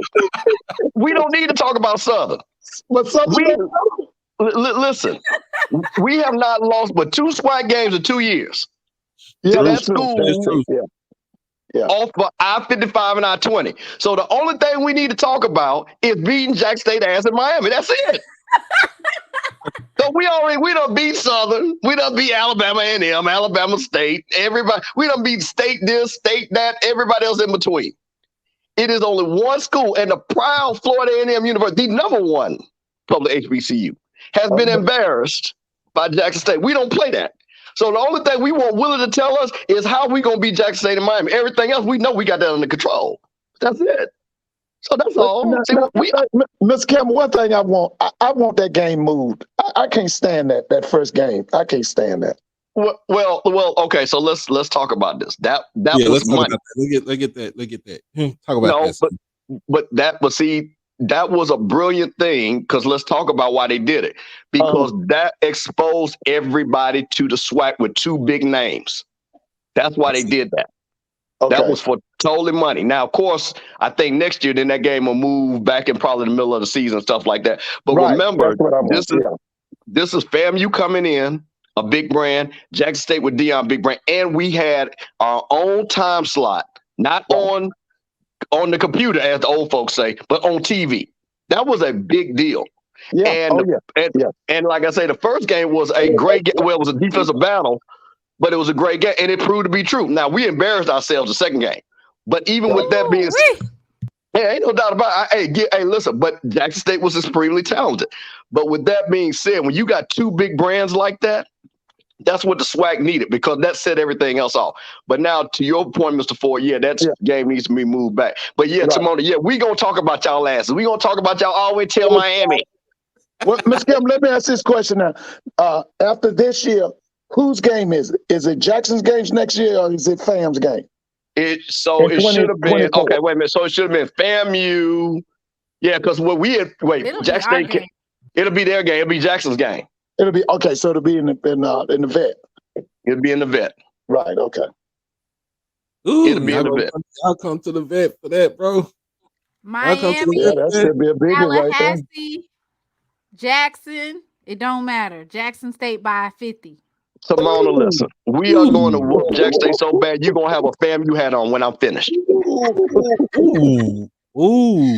And Timona, not only you gonna have a FAMU, I'm gonna send you some eye weave too, just so you can wear it. So how about that? Not the endorsement deal. I gotta rock Wait a the minute, family hat with the fresh wait a minute. weave. Gotcha. So, Mr. Campbell, so y'all don't have to worry about Grambling, right? No Grambling for y'all, right? Listen, we told Grambling what we thought about Grambling when Thick 36 handled her business on that sideline. Y'all still Oh, ain't yeah. forgot about that. Yeah. Oh, yeah. Oh, yeah. Oh Lord. Y'all was around there looking at our beautiful co-eds and our alumni and wasn't focused on the game. So we not even worried about that. But we don't play Grambling this year though. That's what I said, y'all. So you bring in Prairie View to Tallahassee, right? Yeah. We rotate. So Grambling comes off, and who was that? UAPB comes out, and we rotate Texas Southern and Prairie View onto the schedule. But you gotta. What's your answer for West Florida? What's your answer for that? Hey, West Florida is okay. This is let me explain something to you. And Mr. Ford and I think we talked about this on the show. The problem with FAMU is we play too many games away. So we lose. Remember, Florida Classic, we lose a home game. Okay. Right. So this is the same thing. The University of Alabama does the exact same thing, and the University of Florida does the same thing. We need at least 4 home games for our budget. Right. So that game is just a money game, no different than why we play Albany State. So listen, I don't make any excuse for it, but I keep it real. And if you remember on our ESPN little documentary, what did Gaucher say? We got to play these games because of money. Right. And that is the thing. So that's the problem. When you lose a game, that big game gets, but that's not a home and home like you guys with Alcorn. That's the reason why Alcorn, like, nah, we don't want to play in Jackson anymore. We want that game back on campus because you lose a lot of money. Because remember how it works. They just basically pay you to come, but you keep the rest of the money for that home game. Now, So Mr. Campbell, when you have your alumni meeting, you got to tell them now. Tennessee State got to be back on that schedule now. Well, that's my okay, whole life. Tennessee State got to be back on that schedule. Well, let me answer that problem. Answer that. I'll tell you this because this is the whole thing. Well, first of all, they want to play the game in Atlanta. You can't. Nobody can play a game in Atlanta because there's a 60-day blackout. Okay, so that means we're well in schedule. But here was the problem. Tennessee State wanted FAMU to come to Nashville, but they wanted to give us less than $300,000 to come, and that was including the band. And I told, like I told Scotty and anybody else, fam, we don't go nowhere if we ain't making no money. So until that happens, when the money gets right, we'll never play Tennessee State. Where the money So who's the problem? Is it Dr. Glover the problem? Who's the problem? Where the money resides. No, well, is Dr. Glover the problem? Well, listen, it's not so much as the problem; it's the economics of it. So Dr. Glover's a great, outstanding woman. Yeah, no doubt about it. So what I'm saying is the problem is, see, this, I think, FAMU, this is what I'm trying to tell you guys. FAMU learned what Jack State learned 30 years ago. There was a reason why we stopped playing in the 100 Black Men Classic, because we were going up there partying in Atlanta, doing like Jackson State was in Nashville. Guess what? We were coming out in the red. So we was like, why the hell we coming to Atlanta to lose money? Right. Right. Yeah. So FAMU ended that 20 years ago. So we stopped doing that. Let's go play to lose money to look good. We stopped that a long time ago. And I'm glad Jackson State, because Jackson State, and I give them credit to understand the value of your brand. You can't be giving these games away now, because the problem is we don't get the funding. So every game is important. That's why I'm still confused about why Jackson State goes down there in Mobile. But I guess the money works, because that made no sense to me for Jackson State when, especially after y'all had whooped up on Maynard, and that game should have been in Jackson. So, but again, that's the reason why. How much did Jackson make from that game? By going to Mobile, how much do they get for that?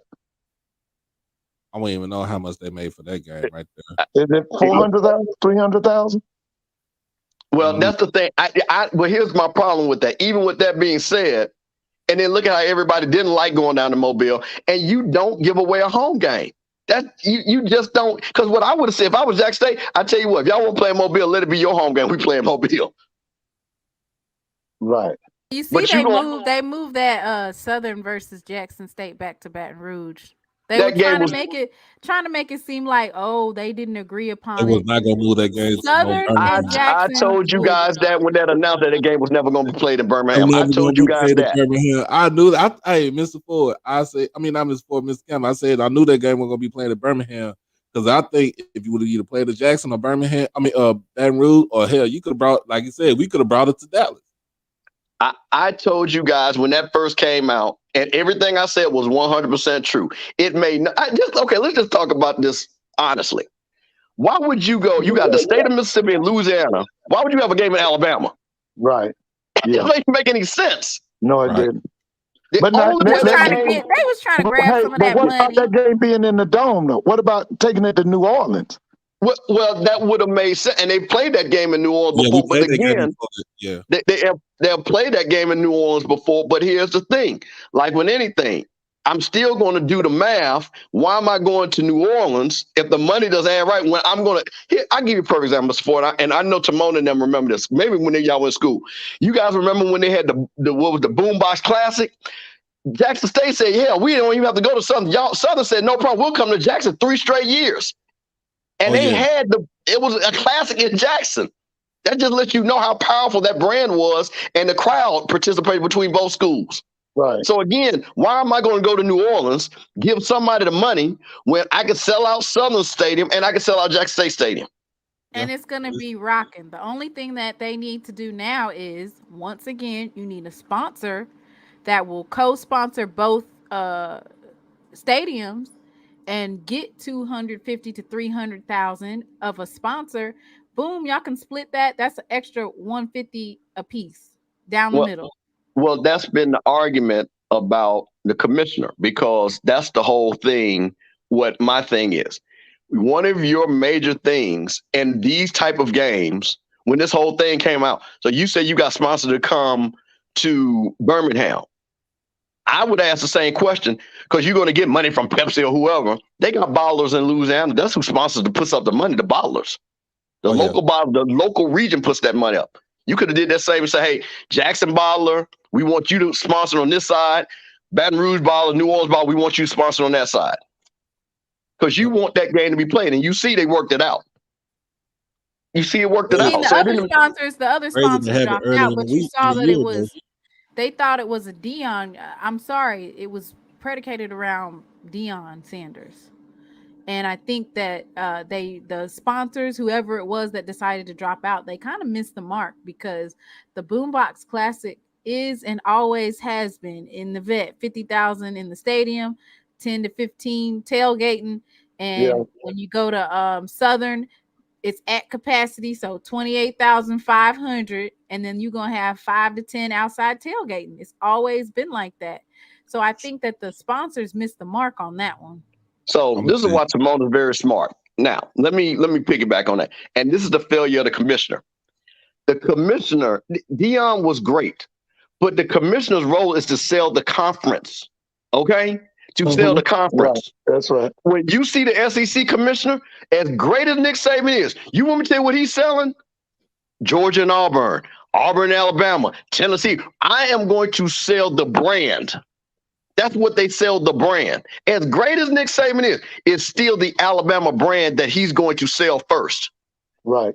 And that is the mistake that the commissioner has not done, is that you sell these brands. Jackson State has a history. Southern has a history. FAMU has a history.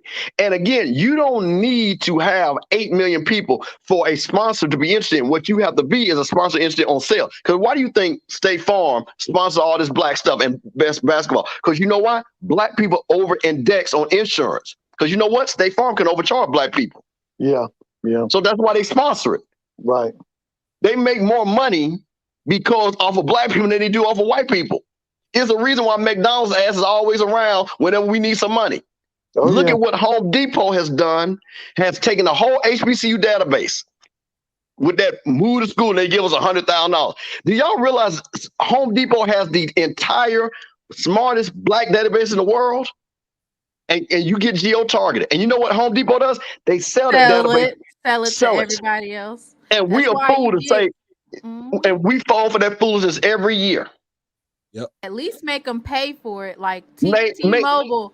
Hey T-Mobile, can you sponsor our tailgate and sponsor the game for the Southern the Boombox Classic? And you know what? Why don't y'all bring y'all Wi-Fi over here for the games, for our home games, for our 4 home games that we have? Why don't you sponsor them and bring Wi-Fi to the stadium? I mean, there's so many different things we could do.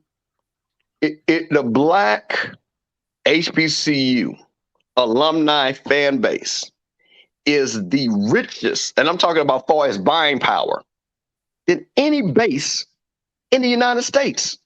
Because it's very easy, because we only buy a few things. But when we buy a few things, we buy a lot of it. And we're the biggest consumers in America, aren't we? So exactly. So again, to Mona's point, why are we? I give you a quick, and then I'm gonna let you guys have your show back. But this is the thing that pissed me off when I saw the HBCU Go deal, and I said, you know what, we should have went to Amazon like the NFL, because you know what? If I was the commissioner, I say, listen here, Amazon, you host our games, and you give us $30 million. But here's how you're gonna make your money back. We're gonna have coupons for every kid that moves in the dorm to get a Fire TV. And we're going to make sure he has a student discount on getting Amazon Prime. And then everybody that comes into those stadiums, we're going to give them a coupon too for those TVs. They would have made $30 million just off of one football season doing that. And then guess what they would have had? They would have had residual income, because everybody would sign up for Amazon Prime, right? You would have got that little charge every month. And then they would have been geo-targeting us. I can show you all the math on that. See, this is the thing, we have to think outside the box. We can't just constantly say, let's go to ESPN and let's get XYZ. Go to people and show your value. Look how big the amount of games that people attending the games and watching. That's over a couple of million people over the course of a season. Right. You gonna tell me we couldn't sell 100,000 TVs at $500 a piece? Let's do the math on that. Everybody's buying a TV. So, Mr. Campbell, let me ask you this. What would be your major complaint with HBCU Go? Well, no complaint. I'm talking about when we're talking about money, and I'm talking about sheer math. Now, the production is amazing. Right. But I'm talking about, I'm looking at the math. I did the math, and I said if we sell X amount of TVs and X amount of Prime, because where I say it is, I'm showing you how you get your return on investment. Right. So mind you, they still can sell the ads and everything else that HBCU Go is doing. But I'm talking about how we show return on investment to get even more money. HBCU Go is great. I love it. I think it's amazing. Charlie Neal worked with my father in DC, so I've known Charlie Neal since before I was born. Yeah, so he's my man too. It needs to be expanded though a little bit. Like we need to see more than one. I love, like you said, great. I think they'll probably go back to the drawing board when they, when the season ends, and see what they can do to actually expand it, because just like Mr. Campbell said, this is like almost football and basketball, pretty much almost a trial run with HBCU Go. And you see, as far as production goes, you see the production is there. I just think, like I said, you go back to the drawing board, like, oh, it came out to be much better. So let's see if we can add two or three more games and see how many people we could get to go to these places to broadcast them with the camera crews and everything like that. So I think it to me, in all, it's a good thing to have. It's a good thing to have. It's amazing. That HBCU Go has really done a lot for Black college basketball. Amazing. Yeah. Amazing. Because I try to watch every one. Because this is the thing, and even, one other thing, because Mr. Foy just brought this up. I was in Chicago when Jack State played Campbell. I was going to go to the game, but I had to go to Chicago. Right. There were people in Chicago that were able to easily find that game, other games, because of HBCU Go. They were able to look at HBCU Go FAMU games and things like that. They like, Steve, I'm watching your TV. Say, oh yeah, man, it's on our regular TV. That alone builds the brand for all of those schools. So look at this, Mr. Campbell. FAMU was on HBCU Go 3 times. Grambling was on there 3 times. Pine Bluff was on there twice. Alcorn was on there 3 times. Texas Southern was on there twice. Southern was on there 3 times. Valley, I think Valley Valley got Valley Sports Network on YouTube. But I think they was on HBCU Go like once. But almost every school, Bama State, A&M, Prairie View, every school in the SWAC except for Jackson State, because they ESPN basically stole y'all games. Pretty Yes, much. they did. Let's just And be did a honest. They poor stole job. them. They And did did. a poor job of broadcasting them. But the only thing that I had to ask about that is if ESPN is secondary, why couldn't HBCU Go do it? Is HBCU Go not secondary? Like they want primary rights and didn't want to be on there? I don't understand how they stole it if ESPN basically taps into the broadcast. Well, no, that's what I'm saying. And no, the game. Okay, so what ESPN does, they have the right of first refusal of all the games. Okay, Right. all of them. Yeah. They look at the schedule and say, we want this game, this game, this game. So every game that they take, then the commissioner says, okay, be able to pull one back, right? Or 3 games, because that's how the SEC works. Like when you see CBS says we want that game. When ESPN say, okay, then good, we get to take the other game back in our inventory. So that's why you don't very rarely see 2 CBS games, other than when they play Alabama LSU, and then they have to give up a game to ESPN. So it was the same premise there. ESPN saw Jackson State. They took all the Jackson State games. Right. It was just that easy. That was just good business. And Dion. Yeah, and Dion. Because now, let's go back to my Amazon Prime scenario, right? What happened? You had people like my relatives that had never paid for ESPN Plus. Guess what they did? They all bought ESPN Plus to watch the Jackson State. Yeah. So now, guess what? And I bet you money they did not cancel it. I bet they still got it and paying at $5.99. See, that's what I'm talking about, that residual income that they are still making off of our backs, and they're not even showing it in our content. They're getting money from thousands of people right now, and they're not even using it. That's a hell of a hustle, man. That's a hell of a hustle. So, Mr. Campbell, that's another reason why we got to have the SWAC network, isn't it? Well, see, this is the thing with the SWAC network. So remember, the SEC network, Pac-10 network, and all this, ACC, they partner with the carrier, ESPN, well, especially ACC and SEC, because they do all the work. All the SEC does say, okay, y'all handle it. So what McClellan would have to do is to do the same deal. You guys are going to come and produce everything, and you pay us a check. That's how that works. Because the SWAC, unfortunately, does not have the bandwidth. Because what would happen is if the SWAC did their network, right, they would have to go pay some company for the satellite trucks and all that just to get it up and running. That's the problem we had. And ESPN pimped us again because they sent it back to the schools, and depending on which school, some schools did not have the ability to show the games correctly. Right. And they still pimped us. Well, the SEC doesn't have to worry about that. ESPN produces the whole game from start to finish. Well, let me ask this question. I watched the Jackson State Southern game, the Boombox Classic. I think it was in October, and the production was terrible. It was one foul. It was blanked out. Another time we couldn't hear. What was the reason behind that? Was that Jackson's fault? Was that ESPN? Whose fault was that? Well, I'm not going to say fault. Just remember what I said. The school locally produces the game. The school locally produces it. Right. So Jackson State produced the game. And remember, we're talking, this is not, and let's be clear, this is not Jackson State or FAMU's mission statement to produce television broadcasts. That's not what they're in the business of doing. So when you go and you look for this high quality level, I'm not shocked that we don't get it sometimes. So that's the problem. So the better deal is to do like the SEC says, you pay us and then you handle it because that's your expertise. That's another thing why that ESPN deal is bad. Why do we let ESPN, pay us a little money and then we got to produce the product? Mm-hmm. What are we getting out of that? Because to your point, then hell, we might well just show it on our YouTube channels. Yeah. It'd be easier to find. And I wouldn't have to pay $5.99. Well, I guess you could because Jack State does it.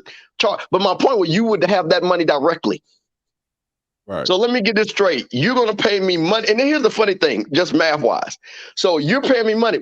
Now, mind you, the money you pay, I got production costs. So I got to deduct that money out of the money you send to me. What if we don't even make money in the production? True. So we're losing. So they might give us $20 million, but if it costs us $18 million to produce the whole thing for a season, is that really a good deal? Guess what the SEC does? When they get that 100 million, they get all that 100 million. Right. Come on, So man. See, this is. when is the contract up with ESPN though? I thought this year was the last year. So Good. they got. So is this last year for the contract? Right. That's what, from my understanding. Good. Hallelujah. All right. But this is why, now, Doc, one last thing, but this is why it's important, why we know exactly what that HBCU Go deal is, right? So what was reported was 10 years, 120 million. Right. That means that's 12 million for secondary rights, okay? For secondary rights. So that means to me, my secondary rights are worth 12 million. My primary rights got to be worth 40 or 50. Yeah. That's why we got to know what that deal is. That's the reason why I'm concerned. He is never, because as big as that deal is, we never, to me, why wouldn't Byron Allen and McClellan do some big press conference? You see, we never had that. That's why I don't believe that deal is $120 million. I believe that deal is a pay-as-you-go deal. Whatever we sell as, this is what we give you, and it could be up to $120 million. But And I that means also that, believe that Byron Allen has he has that backing to offer us more. And I feel like not even just HBCU Go, but the other Urban Edge Network, instead of they're already being built, they're trying to build off of the SWAC. So it's a different conversation that the commissioner should have had with HBCU Go and Urban Edge Network. If you're trying to build off of our brand instead of it being the other way around, meaning we're adding more to your content as far as getting you subscribers and viewers, then we have more value. Right. And Byron Allen, or not Byron, but Mr. Allen, he has the money to put up front. He can give us the money. He has backing, and if he doesn't have backing, he knows where he can get it from. So that's the only thing about HBCU Go, is just because it's not ESPN, we shouldn't also let the Black-owned companies pimp us as well. well, Timona, here's one quick point on what you made. Think about what you just said, building off our back. I didn't even know the Griot had a channel. So think of how that channel has been expanded and people know about it now because that's where they put HBCU Go at. You know that also between the local affiliate, they also show it on the Griot channel. Right. So we have built that channel that I never knew anything about. I didn't even know they had a channel. I knew it was a website. I did not know it was a channel. So to your That's point, what I'm saying. We're building exactly. But I wanted to make that exact point of directly of that channel to your point. You're 100% right. We have built that channel. Then guess what? Now what he's done? Now he's got programming on it. They're showing stuff. And then now when I pass by, I said, oh, let me see what's on the Griot channel. Just, you know how you do, let me just check it out. Mm-hmm. So great, like I say, very astute. So, all right, I'm going to be quiet.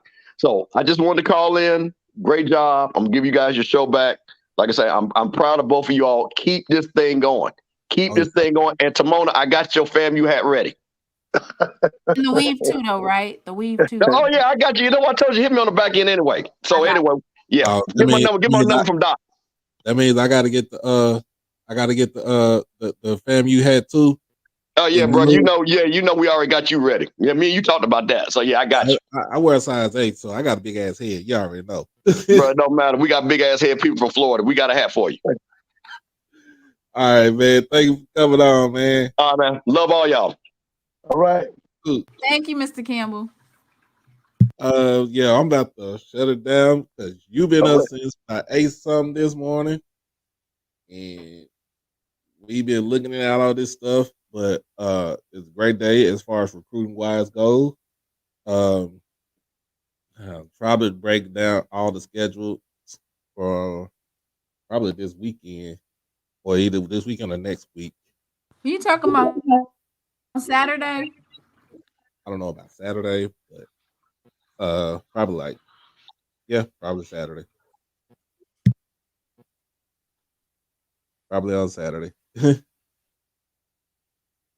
tired. I've been up since 8 o'clock this morning. Oh, you've been working today. You've been doing it. 8 o'clock You this said you was morning. working today. Look, Yeah, if you you've haven't been doing it. subscribed to my channel, make sure you hit that subscription button. I'm literally like 12 subscribers away from 1,000 subscribers. You know, I was trying to hit that mark.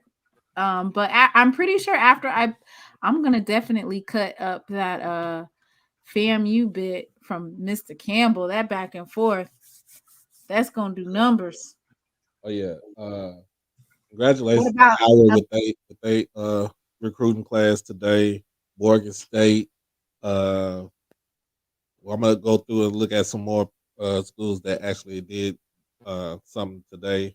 And You heard anything about North Carolina A&T? How was their recruiting? A&T, I heard their recruiting was good too. Okay, what about Central? Central is always going to be Central, so they had a good recruiting class also. Okay. What you heard anything about South Carolina State? I haven't heard too much about I South Carolina. haven't either. I'm gonna have to go to their website. But yeah, we're gonna end this stream right here. Okay. All right, you have a good one, Mr. Ford. Okay, have a good night now.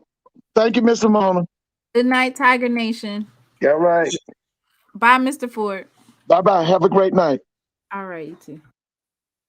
So as always, you know what I'm doing. Crowdfund for BCU. You drop it in the Cash App. We're almost 400. Trying to get 2,000 by the end of February. Almost close to it. So we're gonna be chilling for the next day or two. We are still in the house and kids are still out of school. So it's that bad here. But other than that, y'all, other than that, I am Doc Holiday. This has been another HBCU Overdrive live stream with SheLovesThee. If you haven't done about now, please hit that like button. Make sure that you hit the comment section. Share it with your people. Most of all, subscribe. Not just to my channel, but subscribe to Mona SheLovesThee on YouTube. Like I said, we're trying to get her to 1,000. Trying to get her to 1,000 subscribers. I'm almost to 1,400 right now. So let's get her to 1,000. Let me get to 1,400 tonight. And basically, hey, it's gonna be up from there. Other than that, got any last parting words before you roll out? D I love, and we're going to continue to bring you great content and guard the yard. All right. Thank you. So I got to roll up out of here, y'all. So as always, y'all, look, as always, make sure y'all be safe, y'all be blessed, and y'all stay dangerous. We out of this thing. Peace.